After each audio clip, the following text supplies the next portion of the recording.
Welcome, everyone. This is your friend, the DN What If, here with another exciting fanfiction. Today, we're diving into the story of what if Deku became the world's greatest information broker?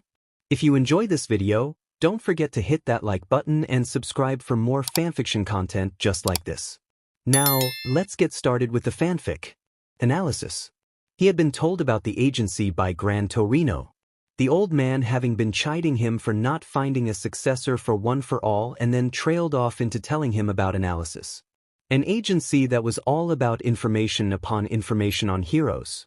On anyone with a quirk actually. And now he was standing in front of the building, looking up and wondering if he should have called and booked an appointment. He sighed as he ran a thin and bony-looking hand through his long blonde locks. He had been looking for a successor for over 4 years now. Starting at working at UA High School, the premier school for all superhero wannabes. 4 years of looking, for searching and researching and talking and watching. All for nothing. He hadn't been able to find a successor in the 4 years of working at the school, though he had come close. Lemillion, or Mirio Togata, who had been the intern for Sir Night Eye and a third-year student when he had arrived. Always smiling, always pushing forward, and always willing to sacrifice himself for the greater good but still come out in mostly one piece. He had actually asked him if the situation was possible, if he would take one of the greatest quirks of all time and be able to carry on being a pillar of peace. The firm and fast reply of no had come as a shocker and stunned him completely. "I'm doing this because I want to prove I can do this," Mirio had explained with a wide smile, sitting on his bed after a run-in with some mafia guy. He had lost his quirk and Sir Night Eye had passed from that same mission. He thought this would be the perfect chance to try and get this kid to be his successor, only to have it blow up in his face. So Lemillion went on being quirkless and he had gone on looking for a successor. He hadn't found one on his own in all these years, not from searching the web or watching the new students come and go and get stronger and better. None of them spoke to him to be a successor. At all. It only got worse when the League of Villains came into the picture that first year he worked at UA. He wasn't happy about those first years getting involved, but it proved redundant in the end to worry as they all held their own. He watched that same class continued confronting that league and win each and every time. He smirked to himself as he remembered that time Katsuki Bakugo had sent Tamura Shigaraki flying with an explosion. The villains were still at large though. He huffed as he shook his head and brought himself back to the present, looking up at the building that had a simple hanging sign outside proclaiming the name. Analysis. The building was 3 stories and looked like it had seen better days. Some of the windows had plastic over it where glass once was. Holes littered the building's walls that were also covered in plastic, and he was pretty sure he could see support beams poking out as well. This building had obviously been hit with different types of quirks in the past. He hoped the owner was okay. He sighed one more time before he walked over to the door, taking in the cracks in the window of the door and the peelings paint, opening it and walking in. The tinkle of the bell over the door seemed rather ordinary for such a worn building, but that seemed to calm him. Something small and ordinary like that was just a balm to his shattered nerves. Too much hero shit and villains and this whole successor search. He needed the ordinary once in a while after all. The room was obvious a waiting lounge, though the furniture was just as wrecked as the outside seemed to be. Some of the furniture had been split in half and there was splinters and dust all over the place. He also noticed burn marks and stains of some sort of liquid. The only thing not touched was the reception desk where a girl of about 9 sat behind it. Her long blonde hair held up in a ponytail and a little yellow horn poking out of her forehead. She wore a pink long-sleeved shirt, and when she stood up on her chair to look at him, he saw a black skirt with black Mary Janes. "Can I help you?" she questioned with a smile on her face, staring up at him. Though the chair made her taller, it was almost impossible to match his 7-foot stature. Do I need an appointment?" he questioned. "I don't want to intrude unnecessarily," he explained at the tilt of her head. "Well, that's nice of you," she said with a smile before jumping off the chair and walking around the desk. "But not needed. You can go and see Nisama right now. He's got no one else coming in anytime soon." "Oh, that's great," he mumbled as he followed the little girl upstairs that was behind a door. It was the second story, where most of the holes were and visible from the outside. I just don't want to take up any important time from this place. It'll be fine. Nisama can always pause your meeting long enough to deal with idiots or just leave and have your meeting elsewhere. She skipped 2 steps and then 3 with an impossibility that shouldn't have surprised him but did. She was a tiny little thing. Nisama is right in here, she said with a smile as she opened the door that had the same name of the business, though in an elegant calligraphy. He nodded to the girl in thanks before entering the room, staring in astonishment at the complete disaster the room was. Everything looked like it was soaking wet with patches of scorch marks. There was also papers all over the place that were almost completely or partially burnt. The lights were flickering above him, as if they were having problems staying alive while the emergency fire sprinklers were still dripping from being used earlier. The desk was still there though completely burned black while he assumed the rest of the furniture had been burnt to ash. Even the metal filing cabinets were burnt to piles of goo. Forgive the mess, I had a client earlier that threw a fit because I refused to give information out on a certain hero. A voice said, startling him from his inspection of the room. His sight turned to look at a person that entered through a door just behind the desk, staring at him with a crimson eye and an emerald one. He stared in curiosity of the figure, wondering how this young man could have so much information on quirks all over the world. Though he could see how some of the women could complain about their seduction techniques not working on him. A white button-up shirt with the sleeves rolled up to his elbows with a black dress vest buttoned up, matching black slacks and then shiny black dress shoes on his feet. The first couple buttons of his shirt were undone, showing off a hard hairless chest. Black gloves rest upon his hands and he couldn't figure out why. His green hair was cut short but showed curly hair had the right side gelled back, revealing a massive burn that consumed half of his forehead that led down around the right crimson eye and then trailed down his right cheek to fade off into the hairline. Faint scarring was also along his neck, disappeared under his shirt, until it reappeared on his right arm and trailed beneath the black gloves. Both eyes glimmered though as they stared at him with amusement. Have you finished analyzing me yet? Oh, yes, I have, my boy. Forgive me, I wasn't expecting someone as young as you to be running this business, he admitted as he ran a hand through his hair nervously. The man shrugged as he walked over to another door, opening a closet where he pulled out a collapsible folding chair that had large cushions on the seat and settled it in front of the desk. He pulled out another one and settled that one behind the desk before waving at the chair for him to sit down. That's all right. Most don't, he admitted easily. 19 is rather young to be an information broker, but there have been younger doing more dangerous jobs. He raises a brow at him and earned a chuckle and a nod. Anyways, what does one such as yourself come here for, All Might? All Might sputters for a second, wiping a bit of blood from his lip as he gulped down the pool of it that wanted to fall from his mouth. What are you talking about? I'm not All Might. He's big and strong and I'm small and scrawny, he shouted as he waved his hands around to try and prove his point. The teen just raises his eyebrows at the hero before sitting down in his own seat while All Might just stands there looking uncomfortable and uneasy. Look, I'm an information broker. I've studied every person in the world with a quirk thanks to the Registration Act of 2067 that required quirks be registered. I can also put 2 and 2 together after seeing you walking about UA in both forms. But I'm not All Might. He tried again. Right? In this form your name is Toshinori Yagi. A man that is missing most of his stomach and parts of his lung. But when you use one for all, you transform into All Might, the Pillar of Peace. The kid had the audacity to smirk as he reached into his desk and pulled out a file of All Might's information. It was just standard information with nothing about his quirk or his malnourished form, but still, the amount of information there was terrifying. Now then, would you like help looking for a successor or continue playing an idiot? Toshinori frowned for a long moment before sighing and collapsing into his chair. How did you know? Like I said, I'm an information broker. My knowledge is my money. He put away his folder on All Might before looking at the hero with a serious eye. I know what you want, but unfortunately, the one you want. The slamming of a door below caught both of their attention. Toshinori flinched at the thought of being seen like this while the other sighed in frustration. Did you have an appointment? The hero questioned as curses rose to them while screeching of the female variety appeared next. Oh. I gave up on appointments when they just barge in anyways. The kid sighed as he waved his hand towards the door behind him. Go in here and stay on the stairs. I'll be there in a second to bring you back out, he stated as he rose from his chair and opened the door. It's better if you aren't in here when this one comes up. The stomping and cursing worried the hero, but he figured that this man could handle them, even if the building took more damage than before.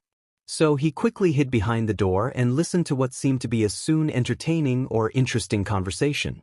Deku, a somewhat gruff and familiar voice shouted.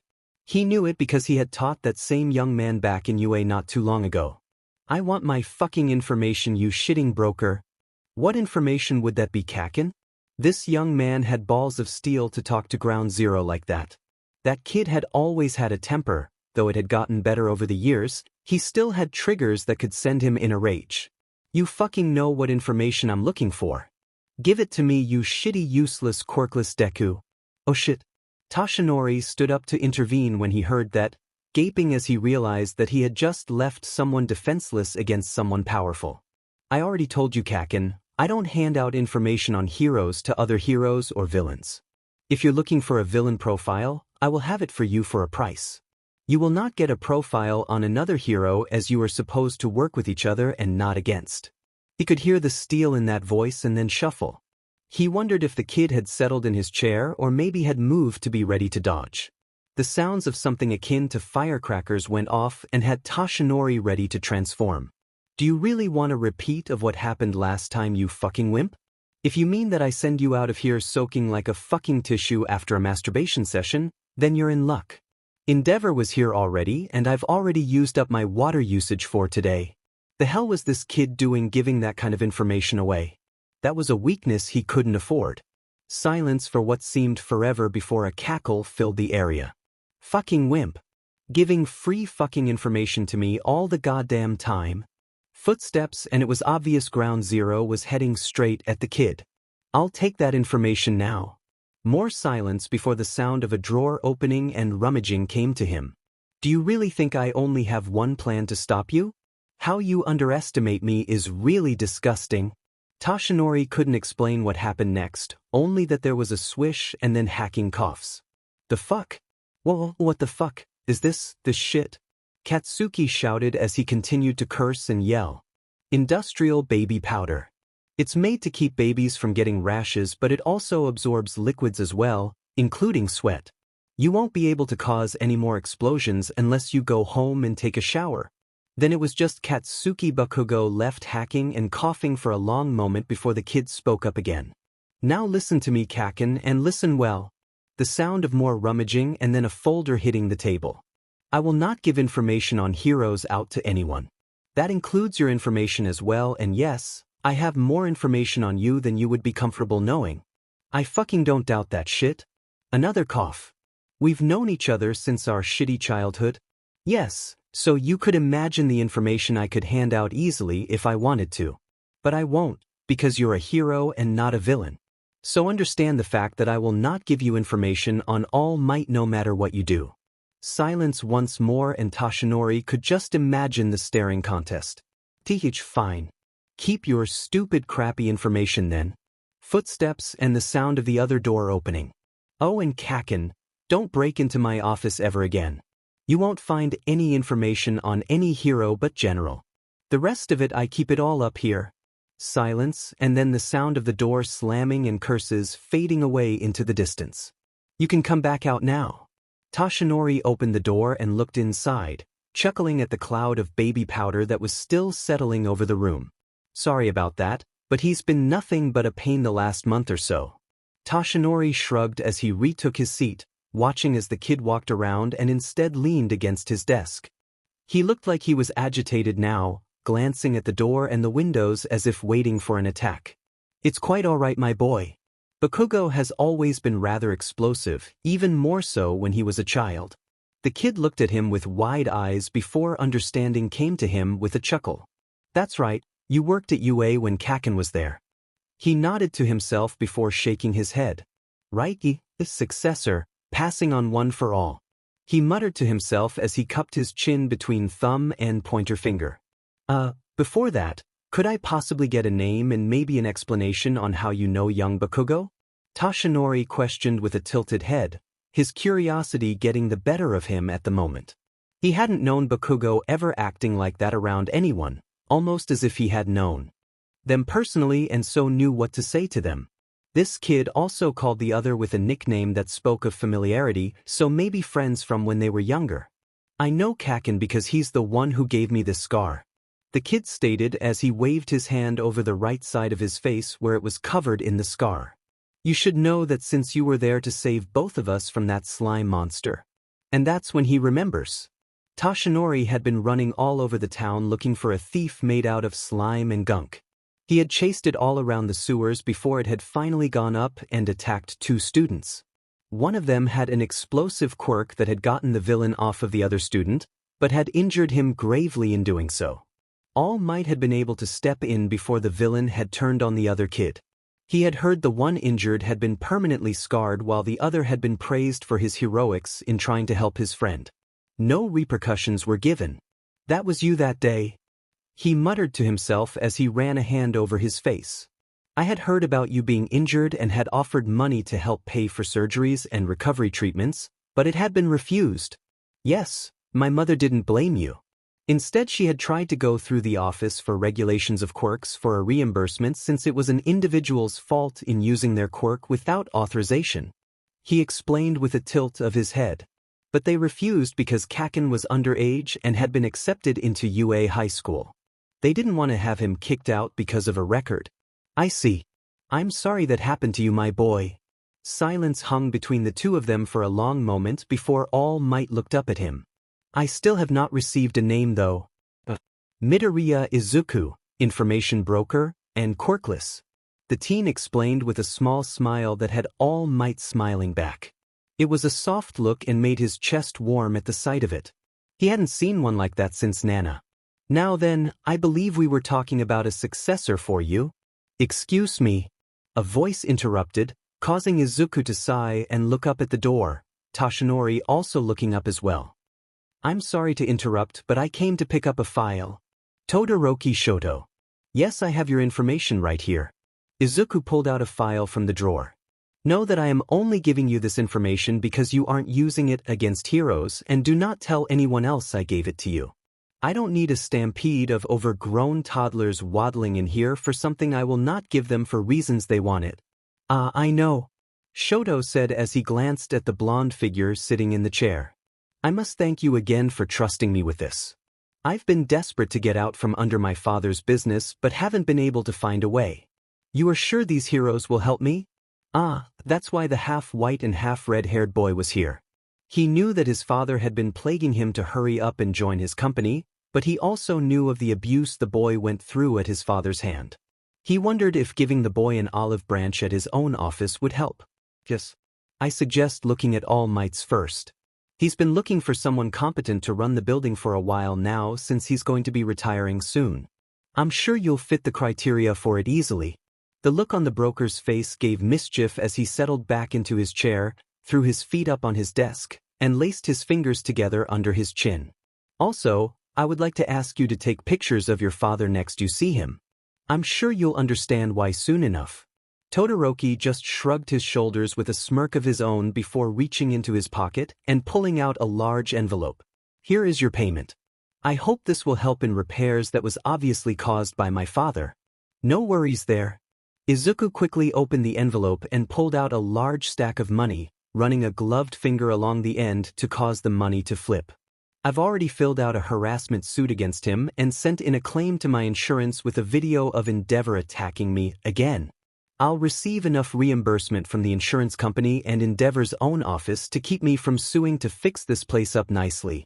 Both heroes chuckled at that before the icy hot hero turned and walked out of the office without another word.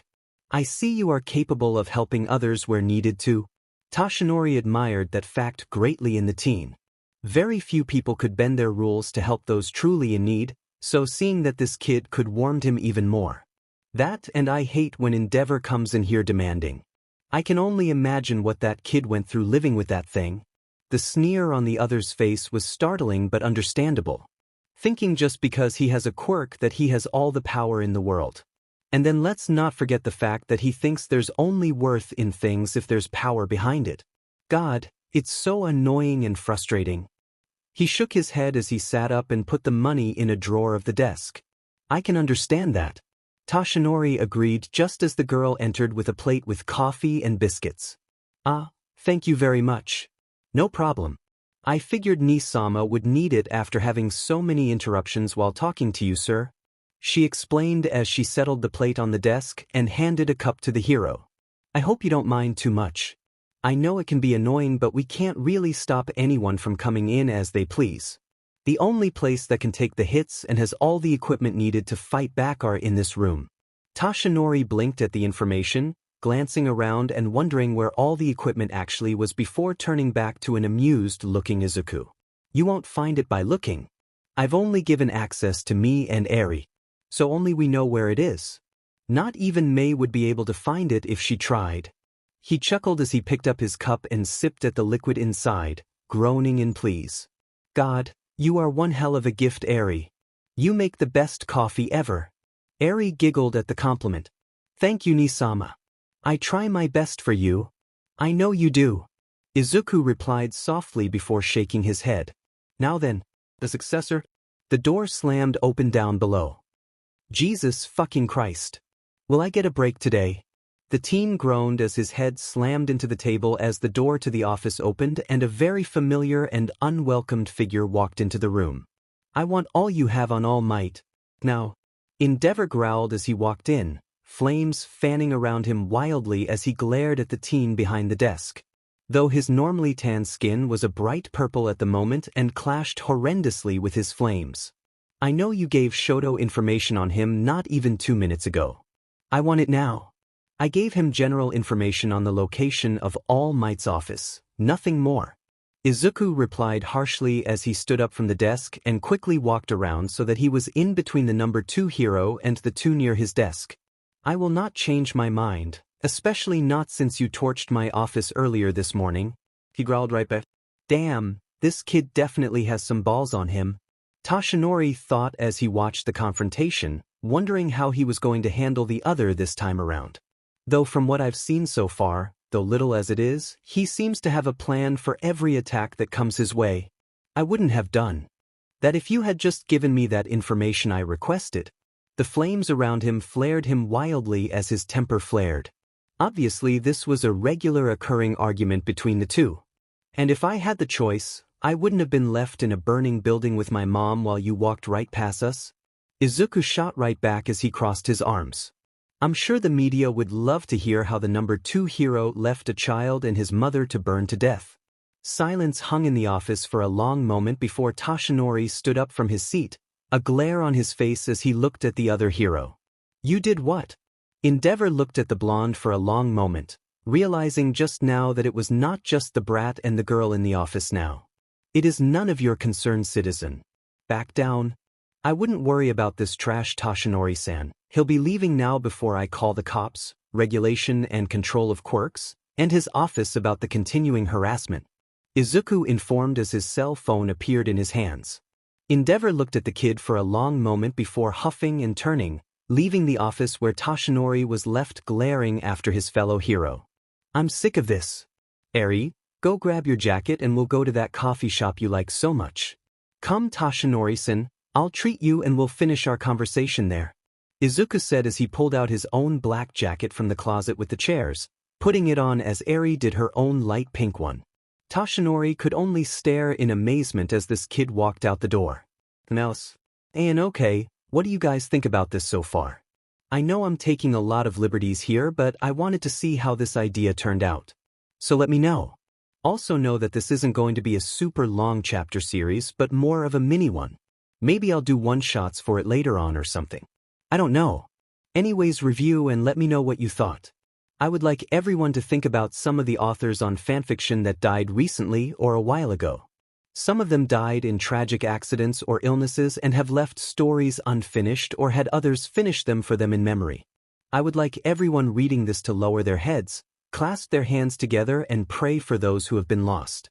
Allow there to be a moment of silence for wherever you, the reader, are, and remember not just the writers here on this site but those who have been lost in your life or in tragic events.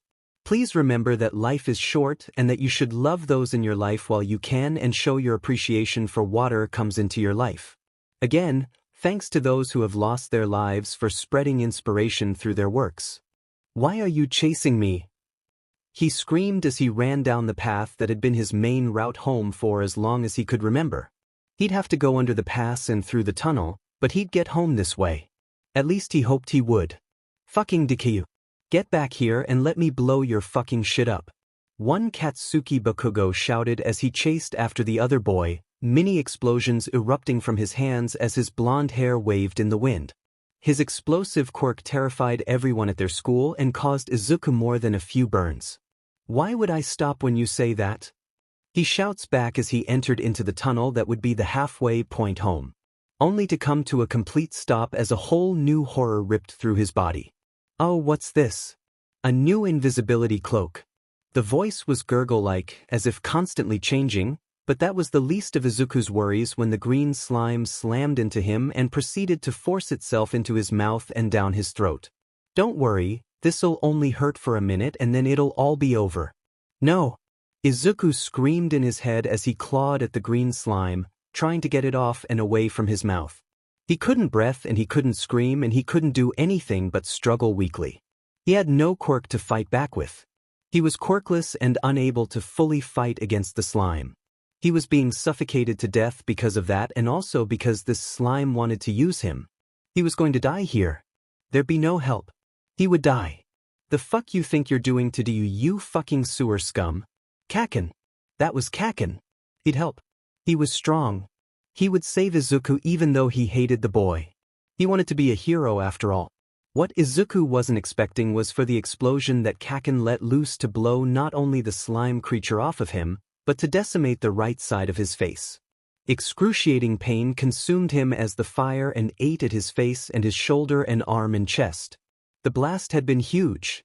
Much bigger than he could remember Kaken ever making before. Now it was tearing into him and he screamed in pain even as the slime still somewhat lodged in his throat. He doesn't remember a whole lot after that except pain. Pain, pain, pain, pain, pain. It all hurt and he wanted it to stop. But it wasn't, and so he screamed, cried, sobbed, and writhed in pain. He did remember two strong hands cradling his body against a warm one even as sirens blared somewhere in the distance. A strong voice whispering to him even as cursing in the background caused him to cringe. The warmth of the arms and the chest he was held against helped a little, but the burning sensation tore into more and more, especially around his right eye and inwards. It was excruciating to the point of him wondering how he was awake. It'll be okay. Help is coming. Just stay awake and not sleep. Words filtered in and out, all saying the same thing. God, how he wanted to just curl into that gentle and reassuring voice. He had no clue which hero, for it could be no one else as Kaken would have been insulting him, had arrived to help them. He hoped it was one he knew, like Kemui Woods, Blood King, or best All Might. Just keep awake. You'll be okay. Fucking Deku got in my way.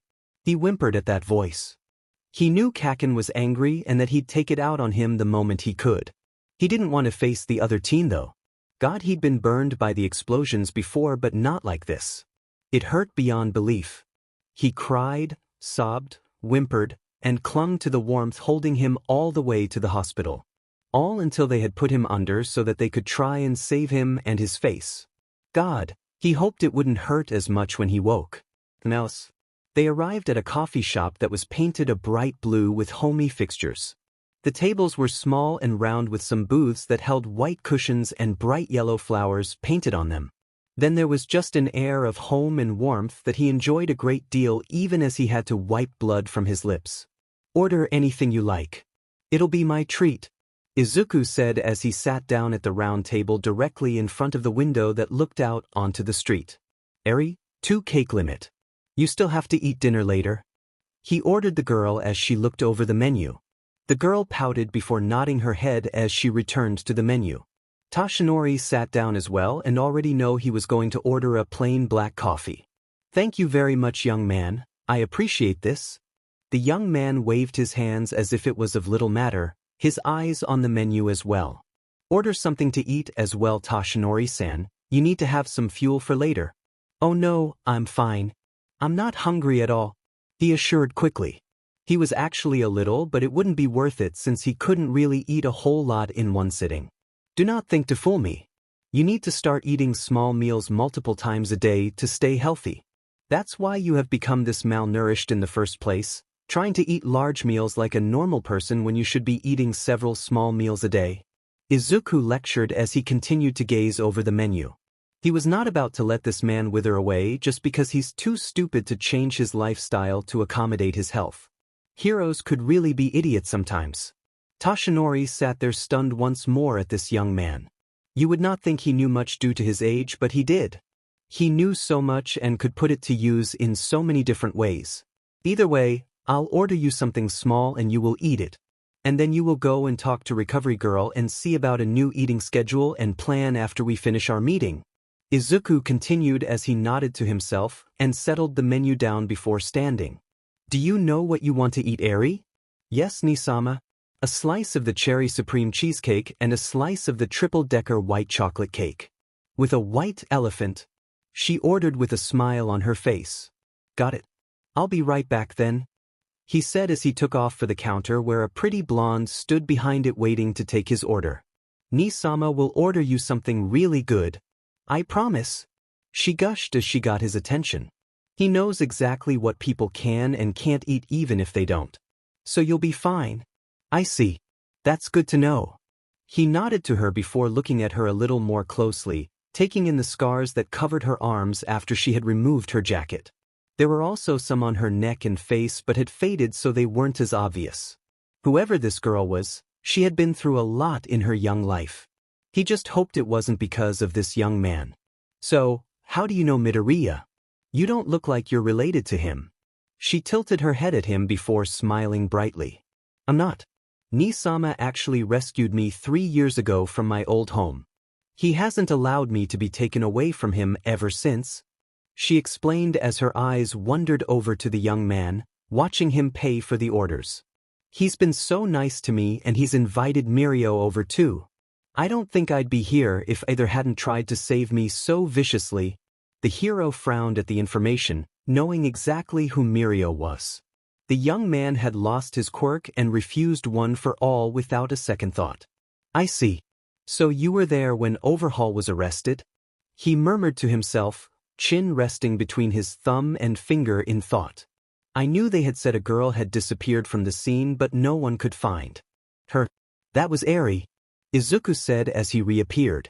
He sat a big pink mug with whipped cream and a cherry on top in front of the girl before settling 2 pieces of sweets in front of her. Obviously it was the cheesecake covered in cherries and sauce while the white chocolate cake was swamped in frosting. Toshinori received a yellow mug with what seemed to be green tea and a plate of small sandwiches that looked to be made up of tomatoes and cheese.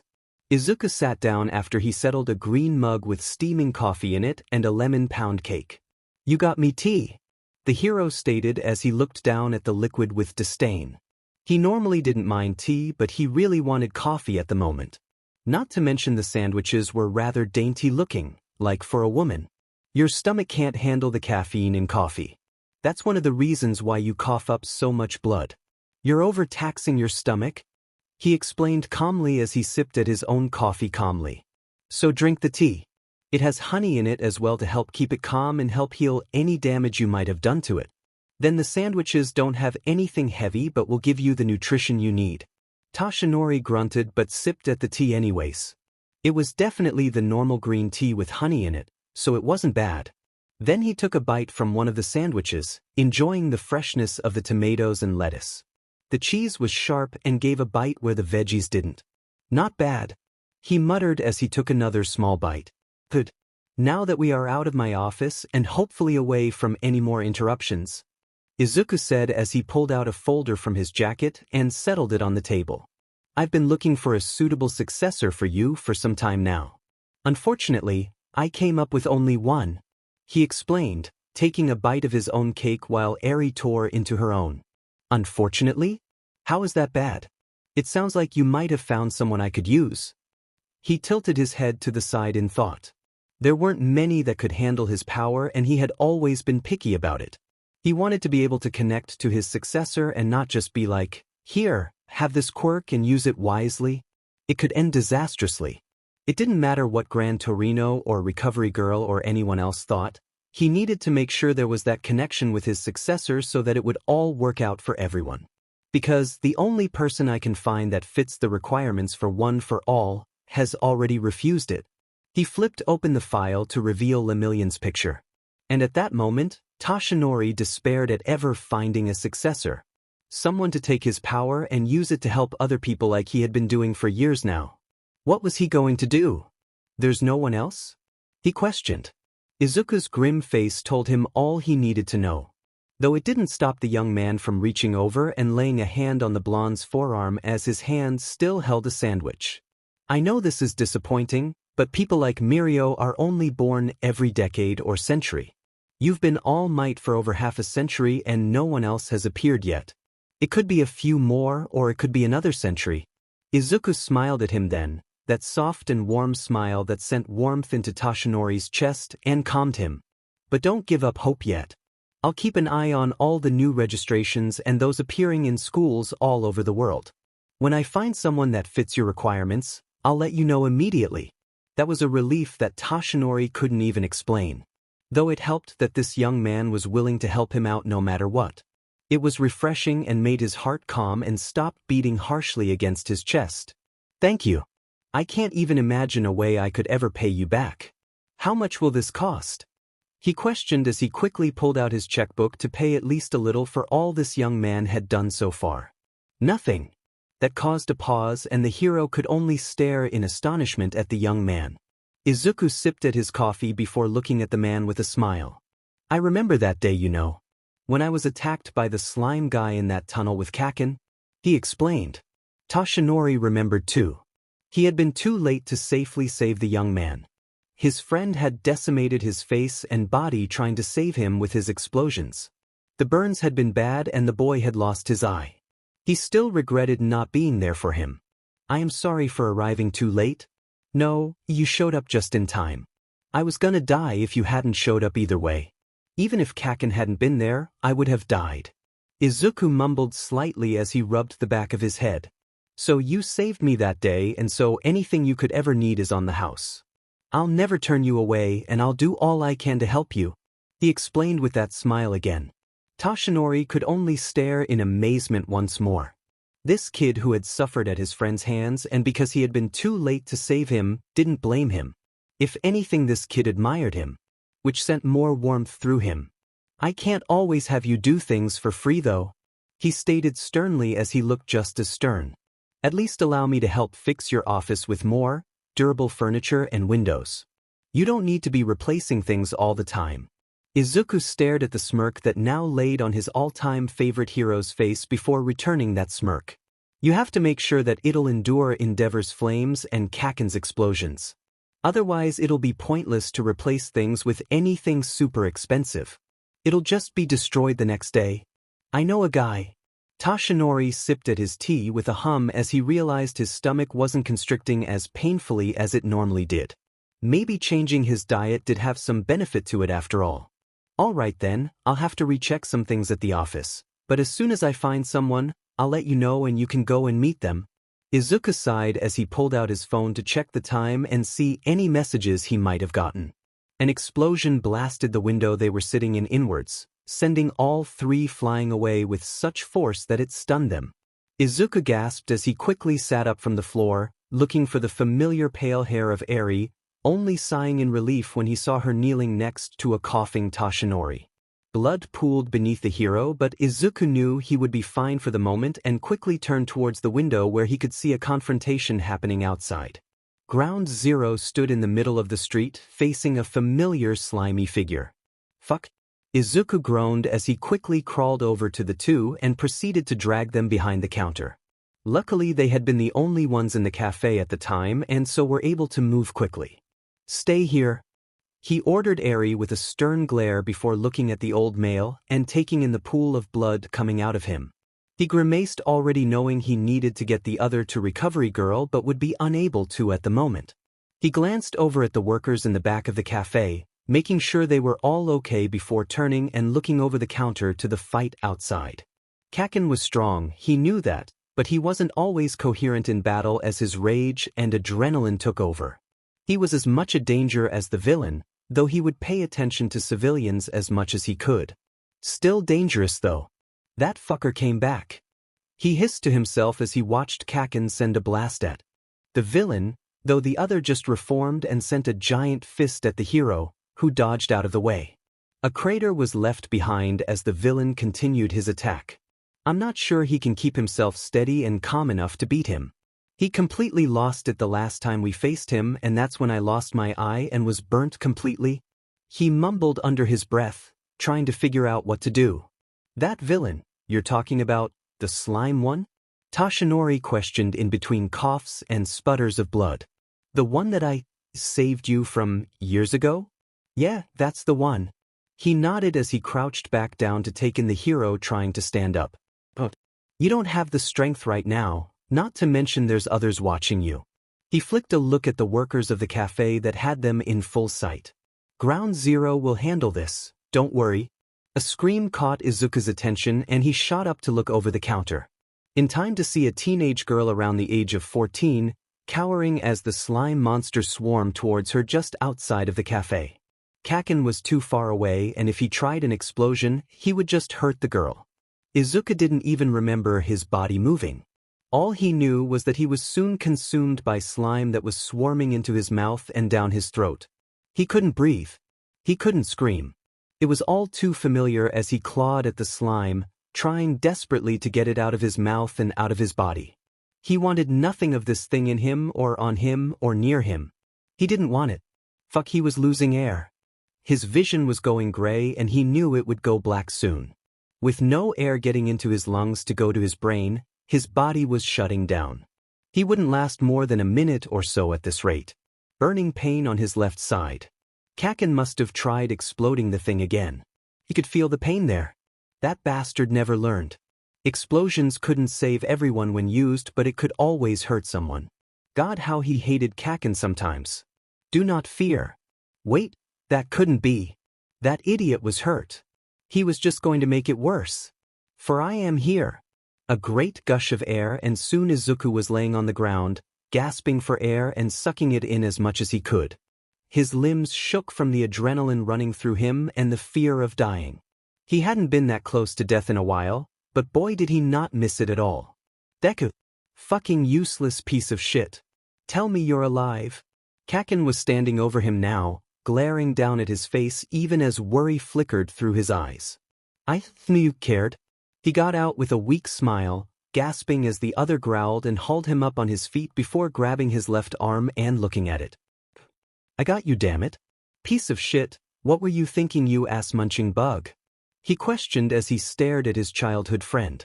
His crimson eyes glared fiercely through his black domino mask that was ragged along the edges. Don't, my body just moved, he said as he rubbed at his throat tiredly before looking around. All Might showed up? Yeah, he's getting that fucking sewer scum gathered in another plastic bottle. Fuck it all. Make sure you get that healed, you useless trash. Kaken growled at him just as Eri appeared at the quirkless man's side with a glare of her own. He wouldn't be hurt if you hadn't have tried to blow him up. She stuck her tongue at the blonde as she grabbed a hold of Izuku's hand in both of hers. You're so mean and reckless. How are you a hero? Eri, not now. Izuku sighed as he pulled the girl into his side and gave her a quick hug, though she refused to let go a moment later. Thanks for the save either way.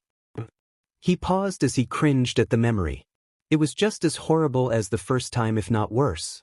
He wasn't sure he was going to get any sleep that night. Actually, he wasn't even going to try to sleep that night. Fucking stay out of the way and you wouldn't need rescuing?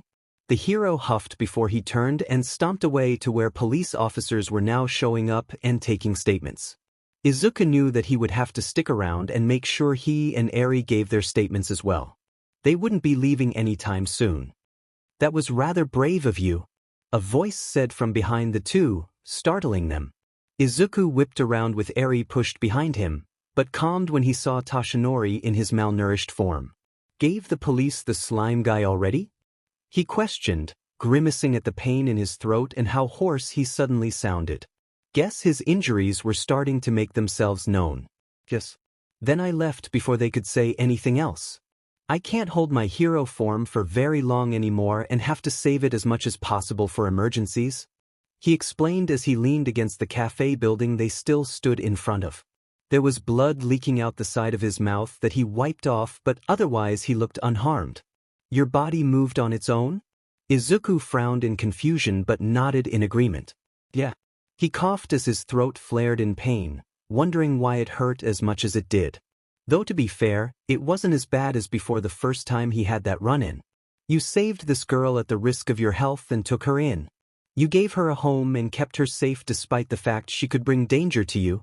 Toshinori continued on with a smile forming on his face as he took in the continuing confusion of both Izuku and Eri.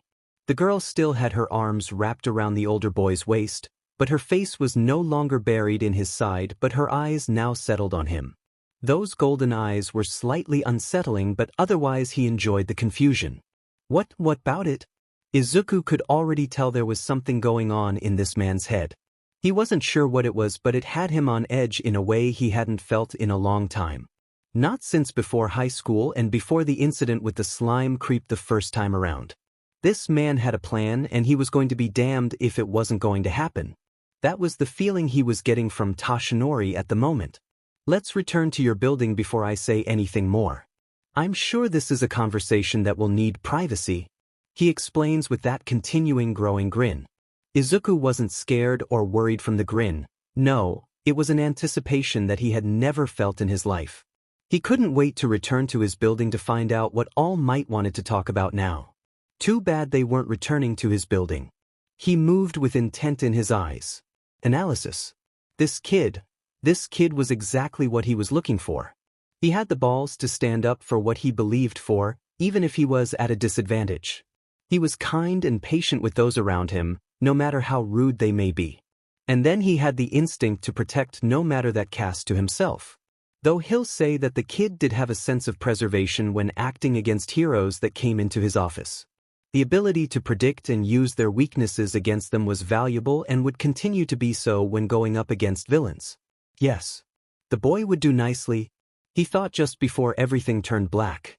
All right, Eri, let's get him to you and looked at before anything in him goes worse, Izuku said as he maneuvered the much taller man's body onto his back so that he was carrying him piggyback style. The last thing they needed was for this guy to keel over on them while trying to find him a successor. Okay. The little girl agreed as she bounced forward with excitement. She had seen the school before, who hadn't with how close they lived to the school. You think they'll let us in?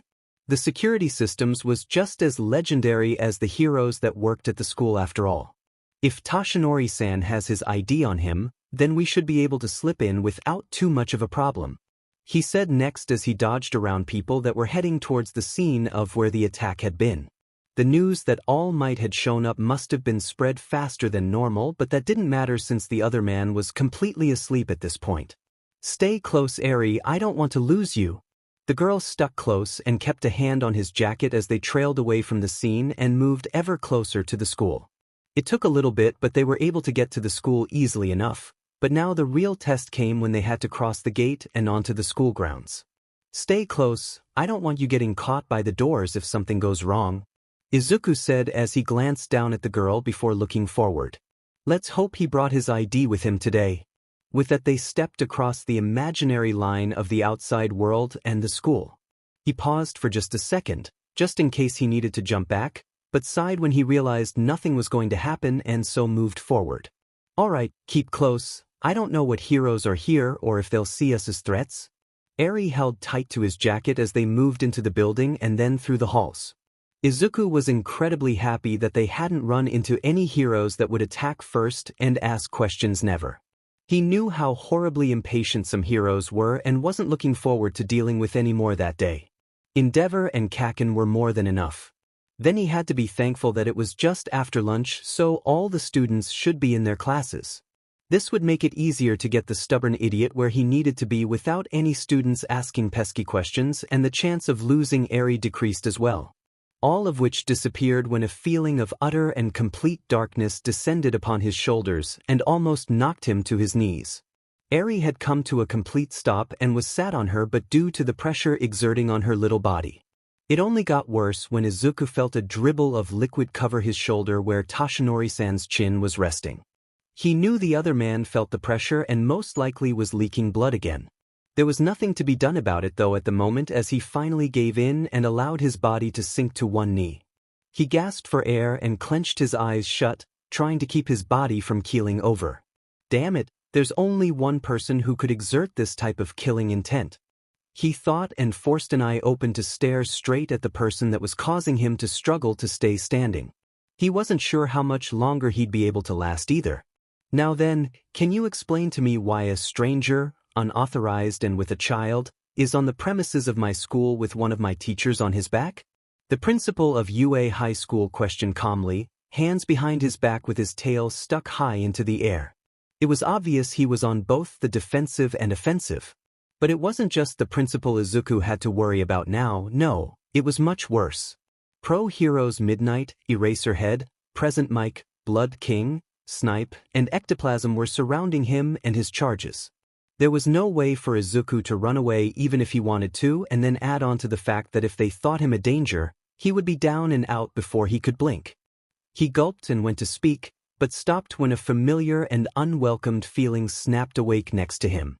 His head whipped to look at a curled-up Eri, the child sobbing as the little horn on her forehead grew out into a spiral. Eri? He gasped out in horror before his eyes snapped to the one hero who could stop the oncoming disaster. Quirk. He gasped out at the yellow goggle-wearing hero. Use your quirk. He coughed as the pain in his throat reared its head again. God, how he wished he hadn't had to swallow that stupid slime again. Stop her now. Eraserhead either got what he wanted or he was going to stop the use of the quirk anyways, as his hair raised in the air and Eri's energy disappeared as she collapsed in exhaustion. Now, there'll be no such foolishness, Eraserhead said with a sigh as he kept his quirk activated a little bit longer before releasing it. Just come along quietly.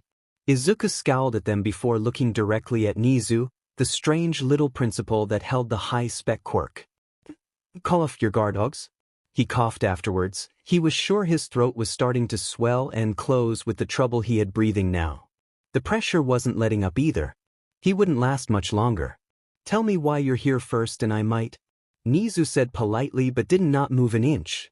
Izuku coughed as his vision blackened and his body gave up. Too much happened too close together, it just couldn't handle it. Just as his body slumped forward and the weight on his back pressed into him fully as he fell to the floor, he could see the heroes move forward. Damn it all. He thought as he felt his face connect with the floor and All Might's weight disappeared from his back. I just wanted to get him to Recovery Girl. With that he fell into darkness. Else. Committing to the power. To think you put that much pressure on kids. Aizawa muttered as he looked down at the face of the little girl. She was young, maybe 7, at the most 8. He looked over to Midnight, who was dragging the young man behind her by holding onto an ankle and letting everything else drag. Snipe had Toshinori on his back, still passed out and blood dribbling from his mouth. You might have done more damage to the blonde idiot too. Well, they were in a place they needn't be with a colleague of ours incapacitated, Nizu stated with a sadistic look in his eyes. I'd rather be cautious than allow a danger to enter our school willy-nilly. But still. Aizawa sighed as he shifted the girl more comfortably in his arms. To think to use that much pressure on a child that hadn't fought back. Against a young man that had all but begged him to use his quirk to stop the girl. The care the young man had taken to make sure the cargo he had on his back didn't hit the floor. He had caught the slight change in grip as the teen fell forward, to keep the older man from falling sideways and hitting the floor. We'll take them to Recovery Girl to be checked over. Looks like Toshinori-san could use it anyways, keep the young man restrained, and then find out why he's here. Midnight shrugged her shoulders, ignoring how the man's head hit the corner as they turned it. No big deal, right? Only it is. Snipe cut in. He got onto the school grounds with only Toshinori-san's ID. That's a huge weakness in our security system. That was a good point, Aizawa had to admit. They had several security breaks in the past, Mostly back when he had that troublesome class a few years back. That had come to a stop though after they had graduated onto becoming pros, many of them already making their names in their area of expertise. Though Ground Zero, Katsuki Bakugo, was still on the edge for many people. Otherwise his best class had graduated last year and he couldn't be prouder of them. We'll fix that, no worries. Nizu said with ease as he continued to walk down the halls, obviously heading towards Recovery Girl. So that. The voice was rough and low, obviously in pain. A grunt a moment later spoke of another wall hit.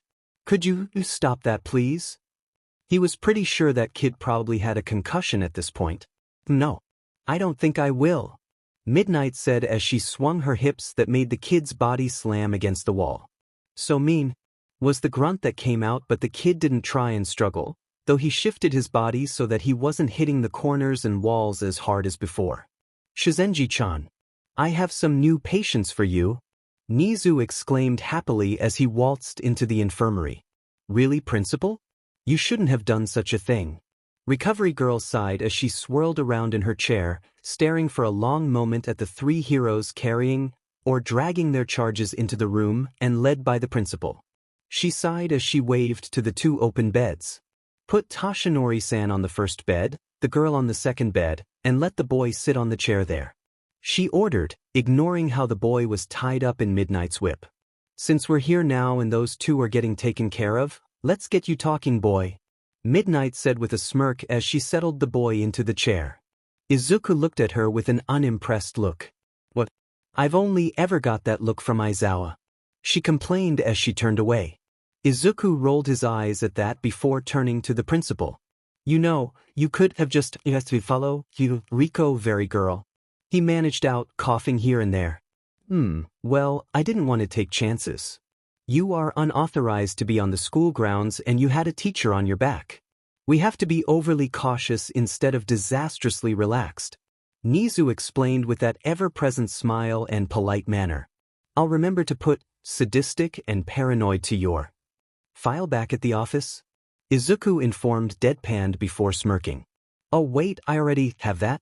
With that the whip snapped and he relaxed back in the chair, a thin blade in hand. He coughed and rubbed at his throat. Ask your questions? Izuku scowled a moment later as a familiar scarf wrapped around him tightly. Don't think you'll just be left free, Aizawa stated as he walked forward and took the knife away from him. Now then, why did you bring the idiot here on your back, passed out? I can answer that. Recovery Girl interrupted as she stepped away from the blonde hero. He had 2 broken ribs and his already damaged lung had been perforated. Idiot probably didn't notice it at all due to the little bit of lung he had left on that one. She explained. Also, the news. With that she flicked on the TV that was in the corner to reveal a news channel going over that afternoon's villain attack. The teachers all watched the news of the slime villain's attack appeared, along with a grainy video of Ground Zero facing the slime monster that was wrapped around a green-haired man, shoving itself down his throat. Then All Might appeared and blasted the villain off of the man, revealing it to be the one they had in their custody. He overdid it and I'm assuming this young man knew that and so brought him here to be healed. She explained before walking over to the girl and looking her over. Izuku sighed in relief as the video playing and the nurse said basically everything that had happened. Maybe now he could actually be relieved. The scarves tightened around him, making him grunt in slight pain. Or maybe they'd just be even more suspicious about why he was here. Damn it. Why are you here? Aizawa questioned with his eyes glowing red. You could have just left him where he was, you didn't need to bring him here yourself. Izuku huffed as he glared at the hero. It was annoying when he had to deal with heroes who all think they knew everything. First of all, using your quirk on me is pointless. I'm quirkless, so save it for something more important. He coughed more, getting really tired of having to deal with it even though he knew there was nothing he could do about it at the moment. Quirkless? Aizawa's frown became more pronounced as he released his quirk. Then why? Izuku glanced over where Recovery Girl was working on Tashinori before glancing over where Eri was covered with a blanket and sleeping peacefully. All Might is my hero, he stated as he turned not to Aizawa but to Nizu. I've been following him since I was young. Frowns on all the heroes' faces proved he had gotten their attention. Came to me, for information? Nizu said as he raised a finger in a light bulb moment. The heroes turned towards the principal in confusion even as he turned to Aizawa. Release him please. We don't want to be getting on the nerve of the greatest information broker in the world. It was silent for a long moment before Izuku let out a sigh as the scarf unraveled and released him. So, you figured it out finally? I was wondering if the high-spec quirk worked into you. Was still at high proficiency. Nizu watched the young man as he leaned forward in his seat towards the mouse-dog-like creature. An emerald and ruby eye stared into the dark eyes of the principal. Even higher than it was when you were created? Nizu smiled at that before nodding his head. It seems you know more than you should. He turned to the nurse. Can you heal him? Listening to him talk is like listening to nails on a chalkboard. But of course. The old woman said as she finished up with the blonde and then turned to the young green-haired man. Now open up dearie so I can see the damage. Izuku smiled and nodded his head as he bent his body downwards and opened his mouth, almost choking when a tongue suppressor was shoved onto his tongue and a light shined to reveal his throat. Oh dear. You have quite the torn-up throat. I'm surprised you've been able to talk at all, she stated as she released him, Izuku quickly working his jaw so that the slight ache would disappear. Now hold still, she demanded as she grabbed hold of his hand and planted a large smooch onto it. Izuku blinked in surprise as he felt energy flow through him and then exit out of him in a whoosh. He gave a cough as his throat healed fully and exhaustion overrode his body. I feel much better, thank you. He gave to the woman as he slumped back in his chair. Is Eri all right? No side effects from her quirk, right? She's fine. Just exhausted and a mild fever. She'll be fine completely soon, she explained calmly as she popped out several gummies into his hand that lay in her own. You'll be fine as well. A good sleep and you'll be right as rain again. Thank you very much, ma'am. The young man popped the gummies into his mouth, enjoying the flavor and the boost of energy they gave him. God, if only I had access to you before shit hit the fan. Many say that. She chuckled before turning to the rest of the group of heroes. Now then they'll all be fine. Get on out of here and get to where you need to be. You can question them later when they're well rested. I'm sure you know they aren't a danger to this school after all. Nizu met the woman's eyes before nodding in agreement. All right then. Everyone back to your stations. He whipped around and turned to the door with the confused heroes watching him. He came to a stop at the open door though, hands behind his back as his tail lashed behind him viciously. Though know that if you step 1 millimeter out of line in my school, I will know, and I will make sure you will not live to see another mistake. Izuku felt a shiver run down his back before he grinned at the little creature. Super possessive and protective as well. Izuku stated. I'll make sure to make those primary notations in your files. Do keep those to yourself though. We don't need another creation like me getting around. Nizu's tail slammed into the ground and Izuku watched the formation of a crater from that simple flick. No worries. They'd have to get past my barriers and security measures to get that information. Have the files on how I was made? The creature's voice wavered for a second as the tail froze. Of course. Izuku watched that tail, he knew what it could really do. Only I have the information now and that was only because I recovered the files that survived that night, and then I burned them. His grin widened as the tail began to swish again, this time lazily and calmly. I watched them turn to ash and then mixed it into paint that now covers my completely destroyed office thanks to Endeavor. Then I won't worry about it. Nizu sing-song as he walked out of the room with all of his teachers but one behind him. Going to babysit me then? Izuku questioned as his dual-colored eyes turned towards the scarf-wearing hero. Don't you have a class to teach, unless you expelled an entire class again? Expelled them all? A voice said from the side of the room with the beds. Hasn't found another class. Movement and the two watched as Toshinori sat up, recovery girl at his side in a nanosecond. Coughing had Izuku and Aizawa sighing together before walking over to the man's bedside to watch as recovery girl did a little more work. Seems like you're all right then? Aizawa drawled. I'm all right, the blonde hero said with a grin. Nothing that can keep me down for long. Not if you keep doing stupid shit like that. Izuku stated with a sigh and ran a hand over his face. Which reminds me, you will sit down with Recovery Girl and let her teach you what you can and can't eat, drink, or do anymore. He glared down at the blonde hero. Eraserhead was able to watch in amusement as the young man with green hair tore into the #1 hero even as he bounced to talk with Recovery Girl about possible treatments to help make his life less arduous. It seems that you found a babysitter of your own, Yagi, Aizawa stated as made eye contact with the other man. However, will you be a hero when you have a guardian? Not the guardian. Toshinori stated as he looked at Izuku with a fire in his eyes that Aizawa hadn't seen in years. A fire that burned and warmed the body of the person it roamed in. He's much more than a guardian. The scarf-wearing hero's eyes narrowed as he straightened his back. What are you getting at here, Yagi? Eyes flashed red in irritation. I'm kinda wondering that as well.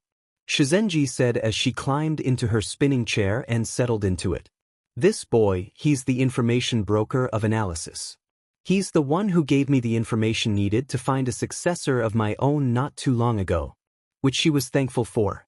Kikyo was a marvelous young girl who had a quirk similar to Recovery Girl's own.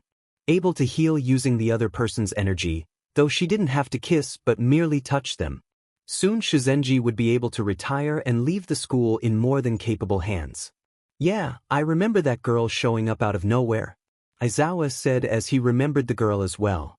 Kind and sweet, powerful with her quirk as well. Especially in the medical field. It was lucky they got to her when they did. She lived in the slums of New York City, used by one of the gangs there. Izuku said as he leaned against the wall between the two beds. He looked down at Eri's sleeping face. Used for her quirk to heal the gang members. One after another, a gun to her head or a needle to the arm to get her to comply. He remembered that girl exceptionally well. I went and picked her up myself. Earned myself a souvenir from that trip. He grinned as he pulled up his shirt to reveal a long scar that started at his belly button and wrapped around his stomach to his back where it disappeared from sight. You should see her soon, she's be wondering about you. Shizenji said with a smile before becoming serious again. There's only one reason Toshinori went to see you. Am I wrong? No, you're not. Toshinori spoke up again, leaning heavily against several pillows with that grin on his face still. You're not guessing wrong at all and you should assume a lot of things. He couldn't find you a successor, Aizawa stated with a shake of his head. You had one shot and it blew up in your face because of your sidekick's death. Lemillion was a dead end. Yes. He agreed with a nod of his head. But he wasn't the only person worthy of receiving my power. His eyes hadn't left Izuku once since this began and the boy had realized this. What are you talking about? Izuku questioned as he put his eyes on his all-time favorite hero. I've looked at everyone on this planet over. Quirkless or not, none of them fit what you're looking for. There's no one else able to take the power of one for all and use it correctly. You looked at other people? Toshinori said as he made sure to keep his eyes trained on the boy. A boy that had run into danger to save another person, despite the danger to himself. A boy that just admitted to saving a girl that had suffered at the hands of others because she needed the help. And because Recovery Girl needed her own successor. A boy who had saved another little girl from another gang because she was scared and hurting and needed the help. A boy who had gone out of his way to help an old hero looking for his own successor and had done everything to help him find them. All of which had happened. This boy had led him straight to his successor. Without ever even knowing it. I hate it when you get that look. Aizawa's hand ran through his hair before staring at the hero that still had his eyes only on the boy. A look that spoke of determination, stubbornness, and anticipation. I hate that look. You hate it but I love it. He remembered that look himself. From that very same video that showed the debut of his favorite hero. That look that said everything would work out and everything would be okay. That he was there and that nothing would happen to you. He had seen it over and over and over again. Ever since he was 3 years old and knew how to work that computer, he would watch it over and over again. Just so he could see that look that kept him entranced his entire life. So, who is this great successor then? Aizawa questioned with a raised eye. Toshinori's grin widened as he raised a hand and pointed it straight at the 19-year-old boy next to his bed. "Mouse. He's not here," a familiar deep voice said as they wandered around the room, looking at random files and going through cabinets to see if they could find anything useful. "I didn't know that Midnight's favorite color was purple." A high-pitched giggle. How he hated that giggle, though at the same time he enjoyed what that giggle meant.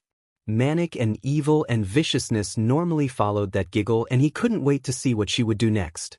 "All this information in this building is general, well-known, nothing of important." A voice called to him. "I have a feeling that he doesn't keep anything of important here at all." Kurogyri is still looking around on the next floor. "We got that newbie looking around downstairs as well." "What was his name?" the girl asked. "Rappa," the other boy said with a shrug. "Super powerful but lost to Overhaul each and every time." "Will he be able to do what we want though? I heard he lost to that really fat hero that looks like an orange marshmallow." Himiko, that's what the girl's name was. He remembered now. She liked blood. Yeah, he would have won against Fat Gum if that rock-hard boy wasn't there with him. Dabi, fire, a lot of firepower to that boy indeed. He was one of the more useful players in this game of his. Sensei even agreed with that as well. He'll be useful later on. Well, that's good to know. Silence for a second before a squeal. "This is me." That got his attention. "A file on you?" he questioned as he stood up from the desk to look at the girl in a schoolgirl's uniform. She hadn't changed at all in the last 4 years since they met up. "Are you the only one?" "Nope."